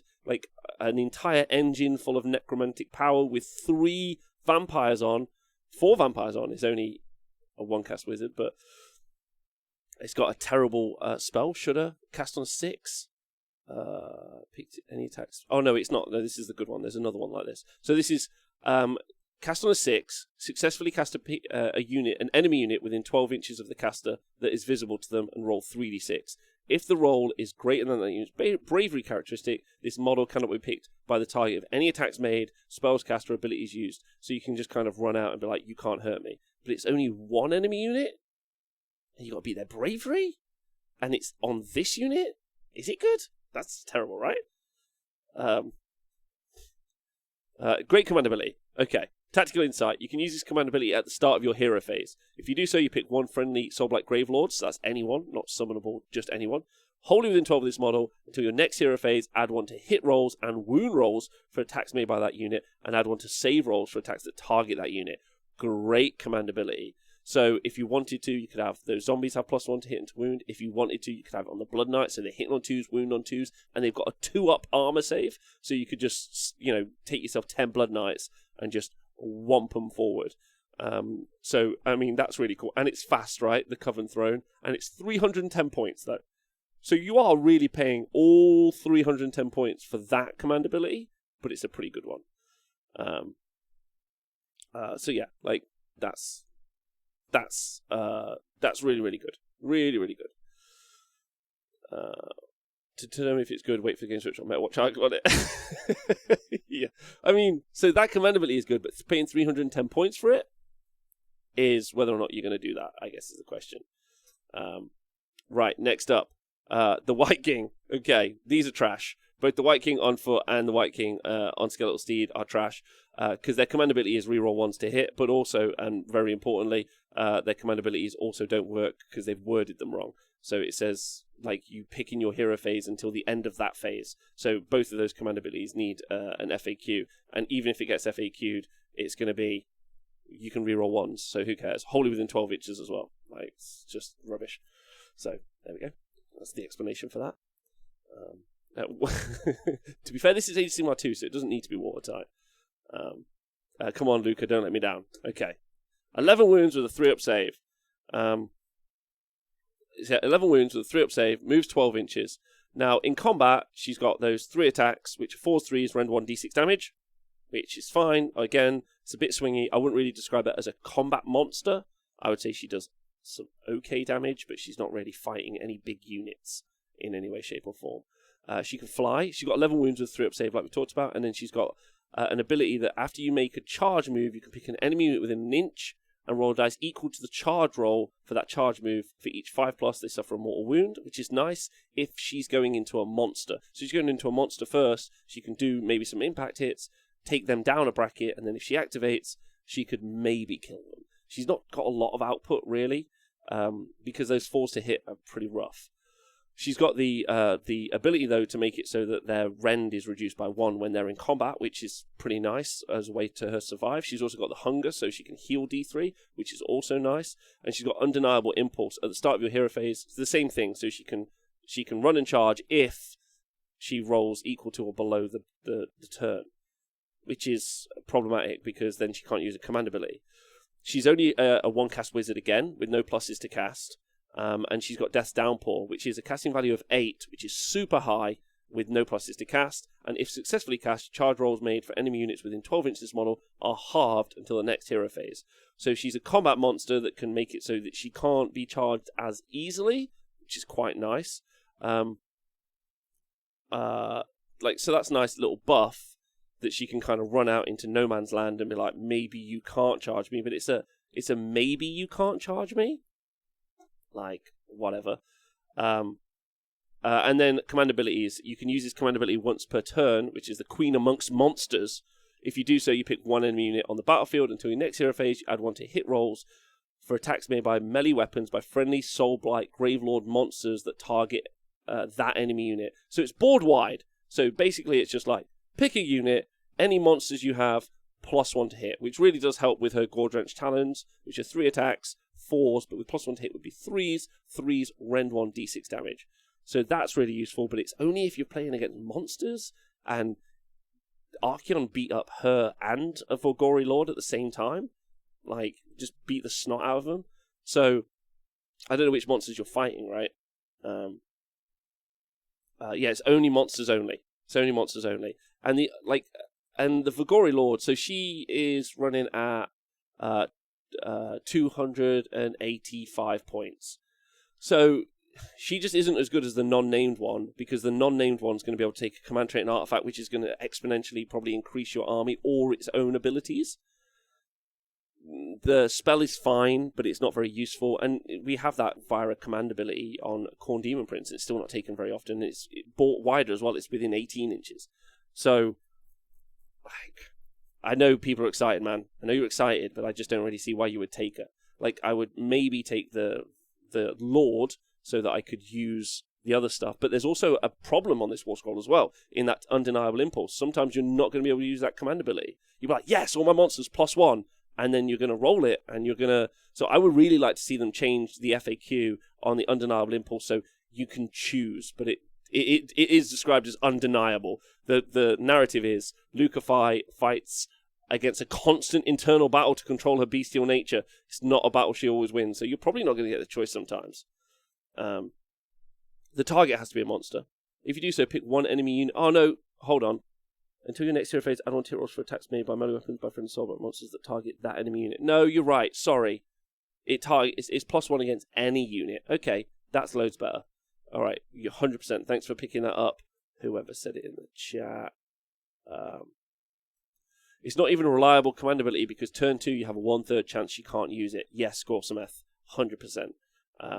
So yeah, like, it's a much better commandability than I first thought, because +1 to wound with all of your monsters against something else is great. And all of your monsters are fairly fast. They're movement 12. Your Terrorgeist and your Zombie Dragons are movement 14. So you can go quite fast, get into combat and smash, and then, like, you fall apart, I guess. Like, that's the end of the story. So yeah, like, you would have to go first. Yeah, you would have to go first. Right? Monster struggle to hit, not wound really, though. It's a good point, Parry Gallister. Like, and I agree with you. Loads. Thanks everyone for hanging out, by the way. It's been super fun. Right, Zombie Dragons are whatever they are. I've actually put them in the bin tier. They're monsters that don't really get any buffs, don't really interact with any of the rest of the Battletome. Like, doesn't have, like, they're not wizards. They're not summonable. They can't use grave sites. They don't reduce bravery. Like, they're standalone monsters. You can put them into your army if you want to, but probably don't. Same for a Terrorgeist. Probably don't. I mean, it's still got the Gaping Maw, which obviously does those flat 6 mortal wounds, which is great. But if you want to run Terrorgeist and do that, just run them in Flesh Eater Courts. It's more fun, and you'll have more fun time. Prince Wardrai, what an ass kicker! 14 wounds with a 3-up save. His Blood Lance, 4 attacks, 3/3, Rend 2, 2 damage. But if he charges, it goes to Rend 3, 4 damage. If you put him inside the sub-faction, you can add an additional +1, so it's 5 damage. So you're going to do 20 damage just from the Blood Lance.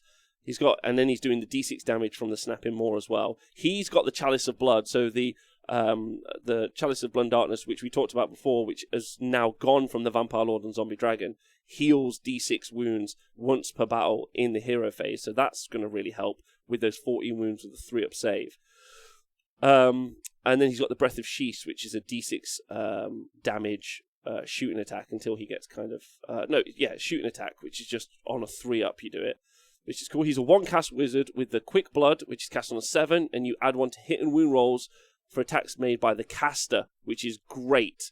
So obviously he hits on 2s, wounds on 2s in that situation, and then just punches. So he's your, like, absolute stonk combat monster. You pay for him, though. Like, he's expensive. He's nearly 500 points. Right? Well, he's 455 points. But he'll do damage, right? He'll do really, really good. And then the commandability is, you can use this commandability once per turn in your hero phase. If you do so, you pick one other friendly Soulblight Gravelords hero that is wholly within 12 of this model, and within 3 inches of enemy units, that hero can fight. So if you get into a position where your opponent is, like, locked in with one of your heroes, and it's your hero phase, there's a lot of things to happen. You're not taking him for that commandability. You're taking him because he's just, like, an absolute, like, dick kicker. Like, he's just going to go over and smash. He's whatevs. Like, if you want a big punchy guy, you put Wardrai and some Blood Knights together, you could have some real fun vamp smash face.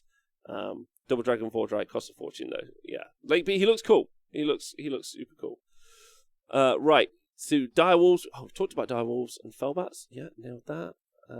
Graveguard. Black Knights, I think, are pretty bad. They're 2 wounds with a 5-up save. They move 12 inches. They are summonable, and they are Death Rattle. And then they do 1d3 mortal wounds when they charge. They've got 2 attacks, hit on 4s, wound on 3s. I think that they're not very good, and they're not really worth talking about. Can he pick himself too? Talking about Wardrai. I don't think Wardrai can pick himself, because it says one other. One other. 1 second. And use this command. If you do so, pick one other friendly Soulblight Gravelords. Yeah. So you can't pick someone else. So I don't want to talk about Black Knights because I don't think they're very exciting. However, and I'm sorry that they're not very good, the Graveguard, let's go. You've got 2 options. They move 4 inches. They're 1 wound with a 5-up save. Unless you take them with the White Blade and the Shield, in which case they have a 4-up armor save. Okay, I'm into that. So that's what that does. But I wouldn't do that because that's not what we're doing. We've got zombies to eat shit. That's their job, right? They're just there to get punched or to win all the games. Depends on where you want to take it. But they, if you go for the Great White Blade, so the normal White Blade with the shield means that they're a 4-up armor save with 1 wound and their bravery 10. And then the White Blade is 2 attacks, 3/3s, rend 1, damage 1. Rend 1 on your battle line, not battle line, on these guys is great. But your Great White Blade, 2 attacks, 3s, they wound on 4s, but there are ways to get +1 to wound on them. They're rend 1, but they're damage 2. And they've got cursed weapons. If the unmodified wound roll for an attack made by a melee weapon with this unit is a 6, the target suffers a 1 mortal wound in addition. They also can treat all of their charges as having been a 6 because of the musician. They get to reroll 1s for their Deathless Minions ability from their standard bearer, and they get +1 attack. And they're not that expensive. They're like 140, probably like fine. You could have some real. Hold on, let me go find Graveguard. And they 140, and you can have them in blocks of up to 30. And I just think that that's super cool because they're summonable, so that means you can pile an attack twice. You can add pluses to attacks, so they can have like +2, +3 attacks on them, and they could just whomp through stuff, like absolutely like wallop stuff, which I think is very cool. Really into Graveguard. I don't think that they're brilliant compared to other combat units in the game. I think they're just brilliant inside this book, and it's fun because they're just this heavy skeleton guys like smashing face. But they're also on 25mm bases. Thank you very much. So they're going to be able to attack in 2 ranks. Aren't Graveguard and Black Knight supposed to be similar versions of the same thing? Maybe written by different people. Yeah, they could be. But I really like them. I think they're fun because really you got to ask yourself. Now we've been through most of the War Scrolls where the output comes from in the army, and the output comes from like a bunch of different places. And also, where does the utility come from in the army? So there's obviously those utility in pile an attack twice from Van Hells. There's also plus attacks from different vampires that you get, and there's also some really great spells that we've seen so far on the War Scrolls. And we've also got chaff units all day long. Those chaff units also could be pretty killer units with the right buff stacked on them. And we've also got tanky units in the Blood Knights, I guess, and and some of the vamp units.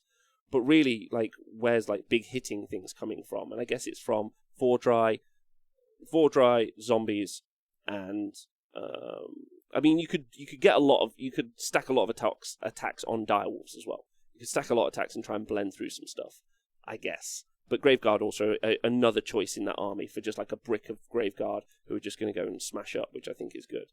What the competitive Gravelords army looks like, I don't know. At the minute, I feel like it moves around zombies, Graveguard, Wardrai, Blood Knights. Definitely again with Radikar and also Belladonna. I think and Direwolves. Those are the kind of like top stonks that you're going to get. Oh, Corpse Carts as well. Corpse Carts, huge. Really into Corpse Carts is and Manfred's pretty kick-ass. So like there's some really nice stuff to take away. This isn't the Slaanesh book. Like I think some of it's overcosted, and I think there isn't necessarily I don't think the sub-factions are as good as maybe they could be, or they're not quite as nuanced as we've seen as other stuff. But I don't think that this is a Slaanesh book. I think it's different to that, which is nice. Let's talk about, but it's not. It's also not tippity top. So let me just do the last 2 things here, which are the spell laws. And I just want to thank everyone for hanging out with me today. It's been really fun. So 1 second, everyone. Down. So, and I'm going to do a deeper show on this tomorrow, a little bit more like in depth, I would hope, and hopefully we see like a couple of more War Scrolls. Without Retreat and Charge, do you think Blood Knights are good?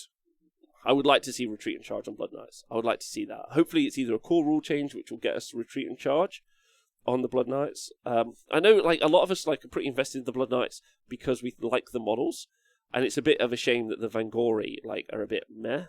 Yeah. I guess they feel a bit meh. They're I don't really know what their purpose is, apart from maybe a scroll caddy, like we talked about. And then also, this is where we're going to get into a really interesting place. Yeah, Gorka Walker, you're right. It's weird that it will revolve around vampires because at least three of the vampires I think are really solid picks. Radikar the Beast, solid pick. Belladonna, solid pick. Manfred, solid pick. And Wardrai, solid pick. There's 4 solid picks I think actually already, with a sub-solid pick maybe being the scroll caddy vampire monster dude, maybe. Vampire on Foot, Necromancer, so yeah, there's still a lot of characters in there, like the Corpse Carts.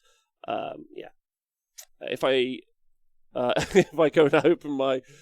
Okay, let's talk about the spell laws. The first one I want to talk about that changes the shape of building the tanky version. So we've got like the wounds version, direwolves, zombies. We've got the wounds version of a competitive build, I think. I think this spell lore, Invigorating Aura, is cast on an 8. Add one to the save rolls. Sorry, add one to the roll for each friendly save. I've been doing a lot of talking, I'm sorry. It's cast on an 8, and you add one to the roll for each friendly Soulblight Gravelords hero on the battlefield. If successfully cast, you pick one friendly Soulblight Gravelords summonable unit holding an 18 to the caster. You can either heal up to 3 wounds allocated to that, or no wounds. That's not the one I was thinking of. What's the one that adds +1 save to the vamps? Is this in here? That's really disappointing. That's just heal 3 wounds. I don't care about that.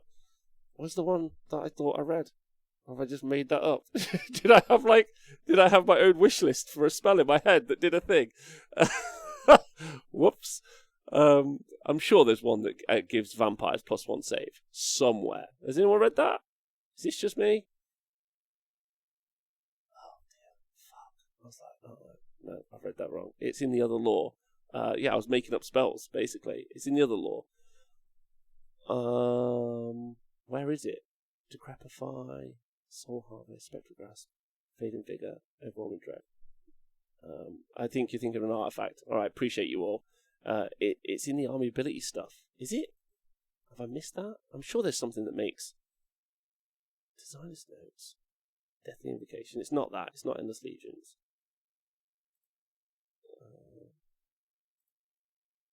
Balls. I'm sure there's something that makes vampires get +1 save. If anyone's read it. If anyone hasn't read it, then never mind. Legion of Blood artifact. Is that all it is? The Walking Death, Sanguine Blur. Oh well. Alright, well, I'll come back to that tomorrow. Maybe you had a stroke. It could have been a stroke. Appreciate you all, thank you. Anyway, Lore of Vampires. So yeah, there's the ability, if you cast the Invigorating Aura, then you can pick a friendly Soulblight Gravelord summonable unit, and you can heal either 3 wounds, or you can put 3 back. So this is where we get to kind of like, this is when we get to go back to the beginning of this whole show and talk about the conversation where there's 12 spells available here, or we need to talk about Nagash's one in a moment. I'll bring Nagash's War Scroll up. There are 12 spells available from the Lore of Vampires, with a 13th spell, obviously, from Invigorating Aura. And none of our characters are multicast wizards. One is a multicast wizard, Belladonna. Everyone else is just like a one-cast wizard. And that's super weird to set up an army that I feel relies on magic at least a bit, that there's very few casts available for them. Like, so yeah, I'm not... Manfred is a multicast, thank you. And Manfred as well is a multicast. But other than that, like, I don't know why like your regular vampire is just not like a two cast wizard. Because you feel like that's what would be going on. To be fair, we only want to cast 2 spells from the lore. That's true. Okay. So let's go through them. And we don't have to go through all of them. Blades of Sheesh is rubbish. Spirit Gale is cast on a 5. You pick an enemy unit within 18 inches of the caster and roll 2d6. If the roll is greater than their bravery, the unit suffers number of warts, so that's rubbish.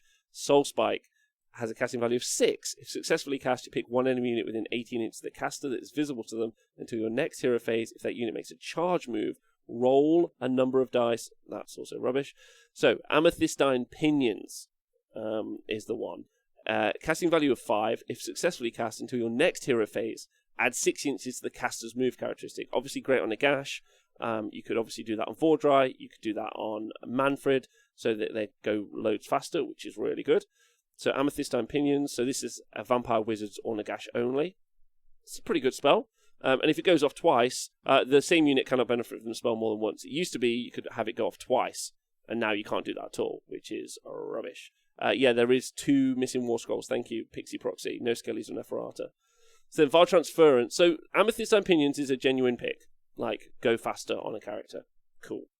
Then you've got Vile Transference, which is cast on a 4. You pick an enemy unit within 6 inches of the caster, and that is visible to them. You roll a number of dice equal to half the enemy unit's wound characteristic. For each 6, you can heal 1 wound allocated to the caster, which is fine, but again, not great. And then you've got the Amaranthine Orb, which does align and it does mortal wounds. So really, out of all of those, the Pinions and maybe Vile Transference, but you don't really want to cast any of them, if that helps you. And that's what's really disappointing, is you would... Like, you've got these bonuses to cast, and this, if I cast 2 spells, I'm going to do a thing, and then it's hard written into the rules that you can't get the additional bonuses. That's weird. Like, does anyone else find that weird? At least weird, I find. Anyway, Law of Death Mages is cast on a 5, Overwhelming Dread. If successfully cast, you pick 1 enemy unit within 18 inches of the caster that is visible to them. Into your next hero phase, subtract 1 from hit rolls for attacks made by that unit. So a -1 to hit spell is nice, because you can double it up with Geminids. If you cast it on a 9+, then you're in a good spot. The Orb is great with Spell Portal. Yeah, but who's doing that? Like, Talcott, are you doing that with, like, you're doing that with Nagash? So now you're, like, 1,000 points into doing a line of D3 Mortal Wounds. Like, maybe. I just can't see it. Whereas I much prefer running 8 Coven Thrones, and I've still got change on 8 Coven Thrones for doing a ton more Mortal Wounds, I think. So then Fading Vigor, cast it on 6, pick an enemy unit within 18 inches, and then -1 attack characteristic as well, which is another great spell. So -1 attack. Thanks Breeze Boo for donating 100 bits to the show. And then Spectral Grasp. So -1 to hit and -1 attacks already. You've also, if you wanted to, if you take the Corpse card, you can make -1 to wound on your opponent as well. So you could really start to debuff your opponent's stuff, which is nice. You can reduce their rend if you throw a character in there. So you can make it so that you're reducing quite a few things, which I think is good. But again, you'd have to play really hard to get those effects. Spectral Grasp is a cast in value of 6. You pick a terrain feature holding an 18 to the caster. To your next hero phase, you halve the move characteristic for enemy units that start a normal move within 3 inches. It's quite interesting, especially if you watched mine and Vince's terrain show last night and there's more terrain on the board. So that's kind of nice. Prison of Grief is cast on 6. You pick an enemy unit within 12 inches of the caster that is visible to them. Until your next hero phase, you roll dice. Each time that unit attempts to move. On a 5+, the unit cannot move in that phase. The same unit cannot be affected by the spell more than once per turn. Good spell. Good spell. But it's, again, an enemy unit within 12 inches. So they have to be within 12 inches first, which means you're quite close. And then, it's weird, right? Decrepify has a casting value of 6. Pick an enemy hero within 18 inches of the caster that is visible to them until your next hero phase. Subtract 1 from the wound rolls for attacks made by that model, and subtract 1 from the damage characters of that model's melee weapons, so a minimum of 1, which is wicked. Yeah, really good. Really, really good. -1 from the wound rolls, and 1 from the damage characters of that model's melee weapons. Great. Decrepify is a great spell. If you're going up against Archeon, who's very popular in the meta, and he somehow doesn't ignore the spell, great. That's really good.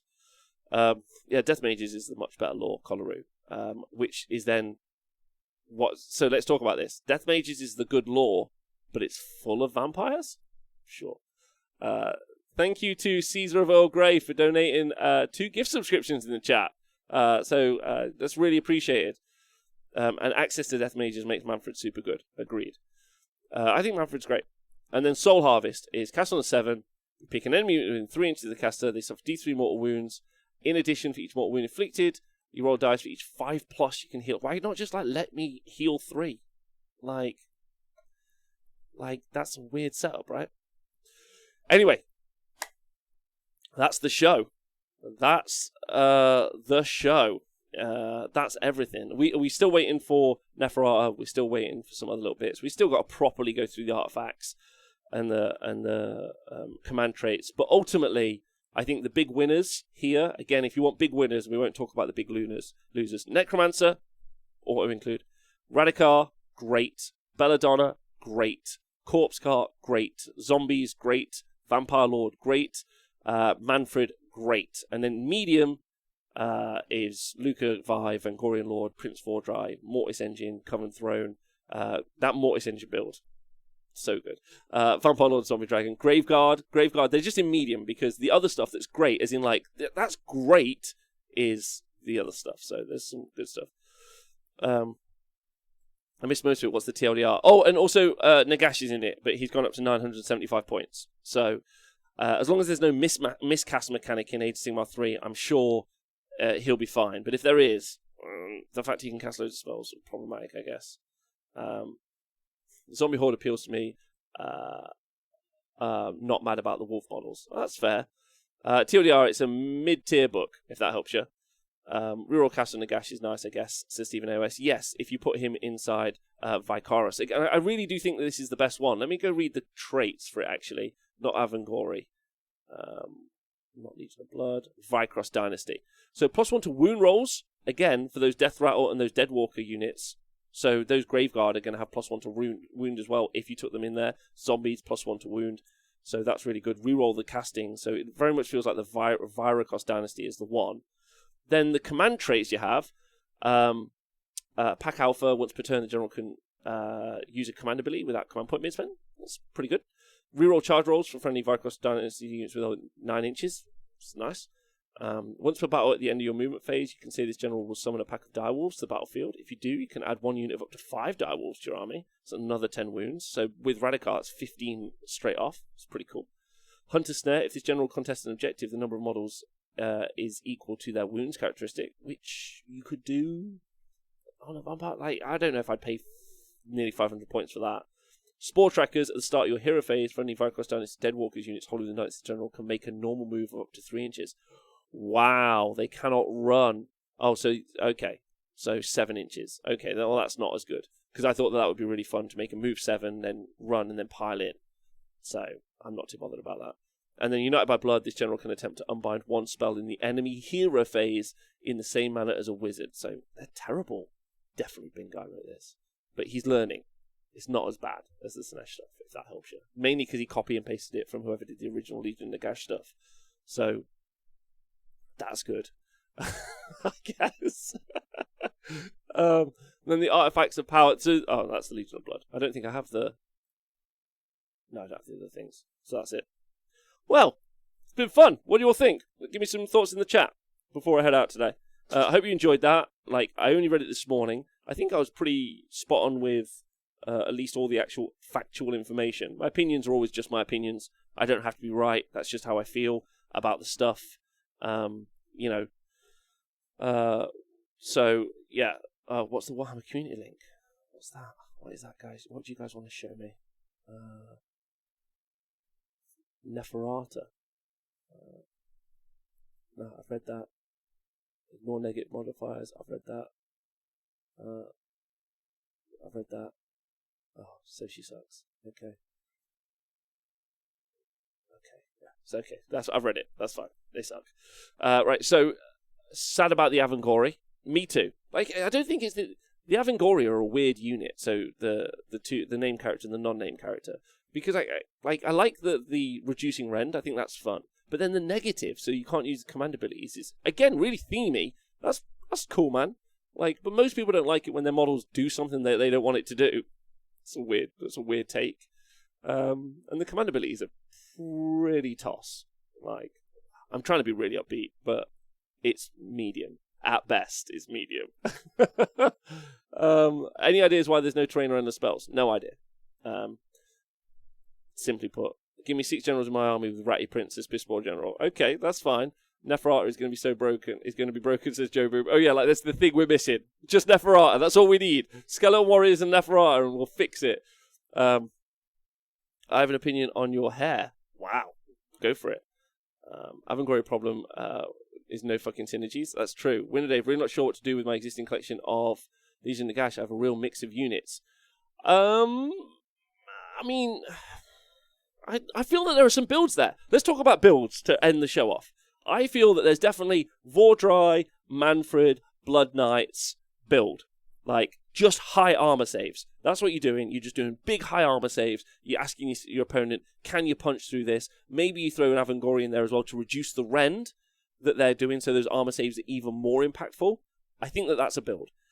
There's obviously zombies. Zombies are really good, man. Like, really good. Because all of the synergies in it are, like, go back to the battle traits. Grave sites affect them. Summoning from grave sites affect them. Deep striking from grave sites affect them. Like, the invocation, so you heal, affect them. They don't affect any of the other stuff. So, like, they seem quintessentially like what they were designed around. The other stuff's just there. But there's a build there, and it's so cheap. 2 corpse carts is 160 points. Like, you can spend like 1,000 points on zombies or direwolves and stuff, and you've still got like 800 points of stuff. Necromancer's 140. You don't have to take a Vampire Lord. You can throw Manfred in there, and I still think you've got like 300-400 points of stuff, and it would look pretty good. Like it would like feel like very fantastical, I guess. So there's definitely that build. I don't know if there's a monster mash build or if it's even interesting. None of the abilities really affect the monsters in any way apart from one, but like it fucking sucks. Like you're not going to be able to use it in later rounds. You can use it round 1. You can't use it later. So why are you collecting this army for like Terrorgeists and vampires unmounted? Not vampires, zombie dragons that are unmounted. It's a weird take. You're like, I'm gonna run the Vampire Lords book, but just with these guys, that's just weird. We haven't seen skeletons yet, but Graveguard, and there's I don't think there's definitely a build. There could even be a build where you take some Fellbats, if you wanted to. You take some zombies, you you kind of hammer and anvil stuff with some zombies, you hit them with Graveguard that you've buffed up, you fly on some other units, so you go cap objectives, you bring in some Vargeists that are like in Deep Strike, there's a bunch, you could do some MSUE kind of like fun around stuff. I think what's interesting is, and there's definitely like a big Nagash build, with Nagash, a ton of zombies. Sure. So I think that those are some builds. I think what's fascinating is like, the spells are a bit like whatever, in some cases. I don't know. But Radicar's cool. Belladonna's cool. I think that's fine. Neferata plus Covenant Throw plus Graveguard plus Corpse Cast. There you go. Question is if it's a similar release as LRL. No, I wouldn't say this is similar to LRL at all. Loads of these War Scrolls have almost nothing written on them, or they're just copy and pasted from what they used to do. Like, they're almost not different at all. In fact, actually, it just looks like most of the War Scrolls are copy and pasted, and all they've done is gone in and taken stuff out that was strong 3 years ago. Like Chalice and Blood of Darkness, like, no one cares. I do like that they've improved the Vargeist War Scroll, though. So that's nice. That got, like, a little bit of a boost. So, yeah, it doesn't seem like that, like, a lot of work was put into it overly. Apart from the wolf stuff, which is the new stuff, so... and this might only be half the army, so don't get too disheartened if you're excited about it. I have no issues with basic battle line having less stuff on the scroll, but they don't. Like, if anything, some of the most interesting scrolls is the zombies, which is the basic battle line. Like, they're arguably more interesting than some of the other stuff. Like, new Radicar same size as the old Radicar? I don't know. And all the stats are the same. Yeah, I like the idea of Graveguard with the bear wolf fur hats and theming around new Curse City appearances, Home Minister. Yeah, man, that would be really cool. This sounds very much like Saves Darkness, lots of tight Holy Withins and a lot of copy and paste of old stuff, says Prop Joe. I would agree with that. Like, that would be a similar comparison, I think. Why include CC stuff if you can only take it as a block? Curse City stuff. I have no idea. I don't know what the decision is on that. They do that normally with all of the stuff from Underworlds, which is cool that we get to put those models in there. Like, again, like, if you want it to be themey, that's fine. I guess one of the things that's interesting about it is there are some really fun War Scrolls. Like, really fun War Scrolls. The Reliquary with the Mortis engines, that's super fun. I really like that. I like that you're, like, absorbing the blood and then you're like, healing on all your vampires. That's really cool. I think that's fun. So, yeah, like, I would like to see maybe more, like, summoning a bit. Like, not just one command point, bring a whole unit back, but like, cast a spell on that. Oh, that's why Belladonna's so good. Belladonna's great. That spell, boomf, burnt your skink out. Now he's a wolf. 100%. I collect that all day. Going to use mine as generic vamps now. Yeah, Sora unfortunately gave us spell no info. He's the honest wargamer going to be making graveyard markers similar to trajectory markers. No, it's not. All right, cool. Listen, I'm going to go now. Got the show tonight with the 40k Spy Center with the guys, so tune in tonight. Thanks very much for tuning in. I hope this is okay. We'll try and have like a deep dive on it again tomorrow. Maybe I'll get a guest on and we'll get their opinion on it so they can give different ideas to what I think, which will be cool. I hope you guys have enjoyed it. Thanks to everyone who listens to the podcast, all the YouTube thugs, and all you guys live. Thanks to everyone who sent me some stuff. That was really appreciated. Thanks to the stats team as always, and thanks to everyone on Patreon. Literally couldn't do stuff without you. I'll go raid someone now to make everyone have a fun time. Let's go do that. 1 second, everyone. Sorry about that. I've opened like a billion tabs so I can do this. Duck guys. Also, if you guys ever want to share this review with people, that's always appreciated. If you're watching on YouTube or something, just all that stuff would be sweet ass. Are we raiding duck guts again? Is it all ducks all the time? I don't know if he'll get annoyed with us. Fuck it. Let's go. Let's go raid Duck Guts. Hey, Haywo. I think Haywo did a video on this as well, actually. So if you guys want to go and hear a different opinion, go on Haywo's YouTube channel, and I'm sure he had some different takes to some of the stuff than me, or maybe he didn't.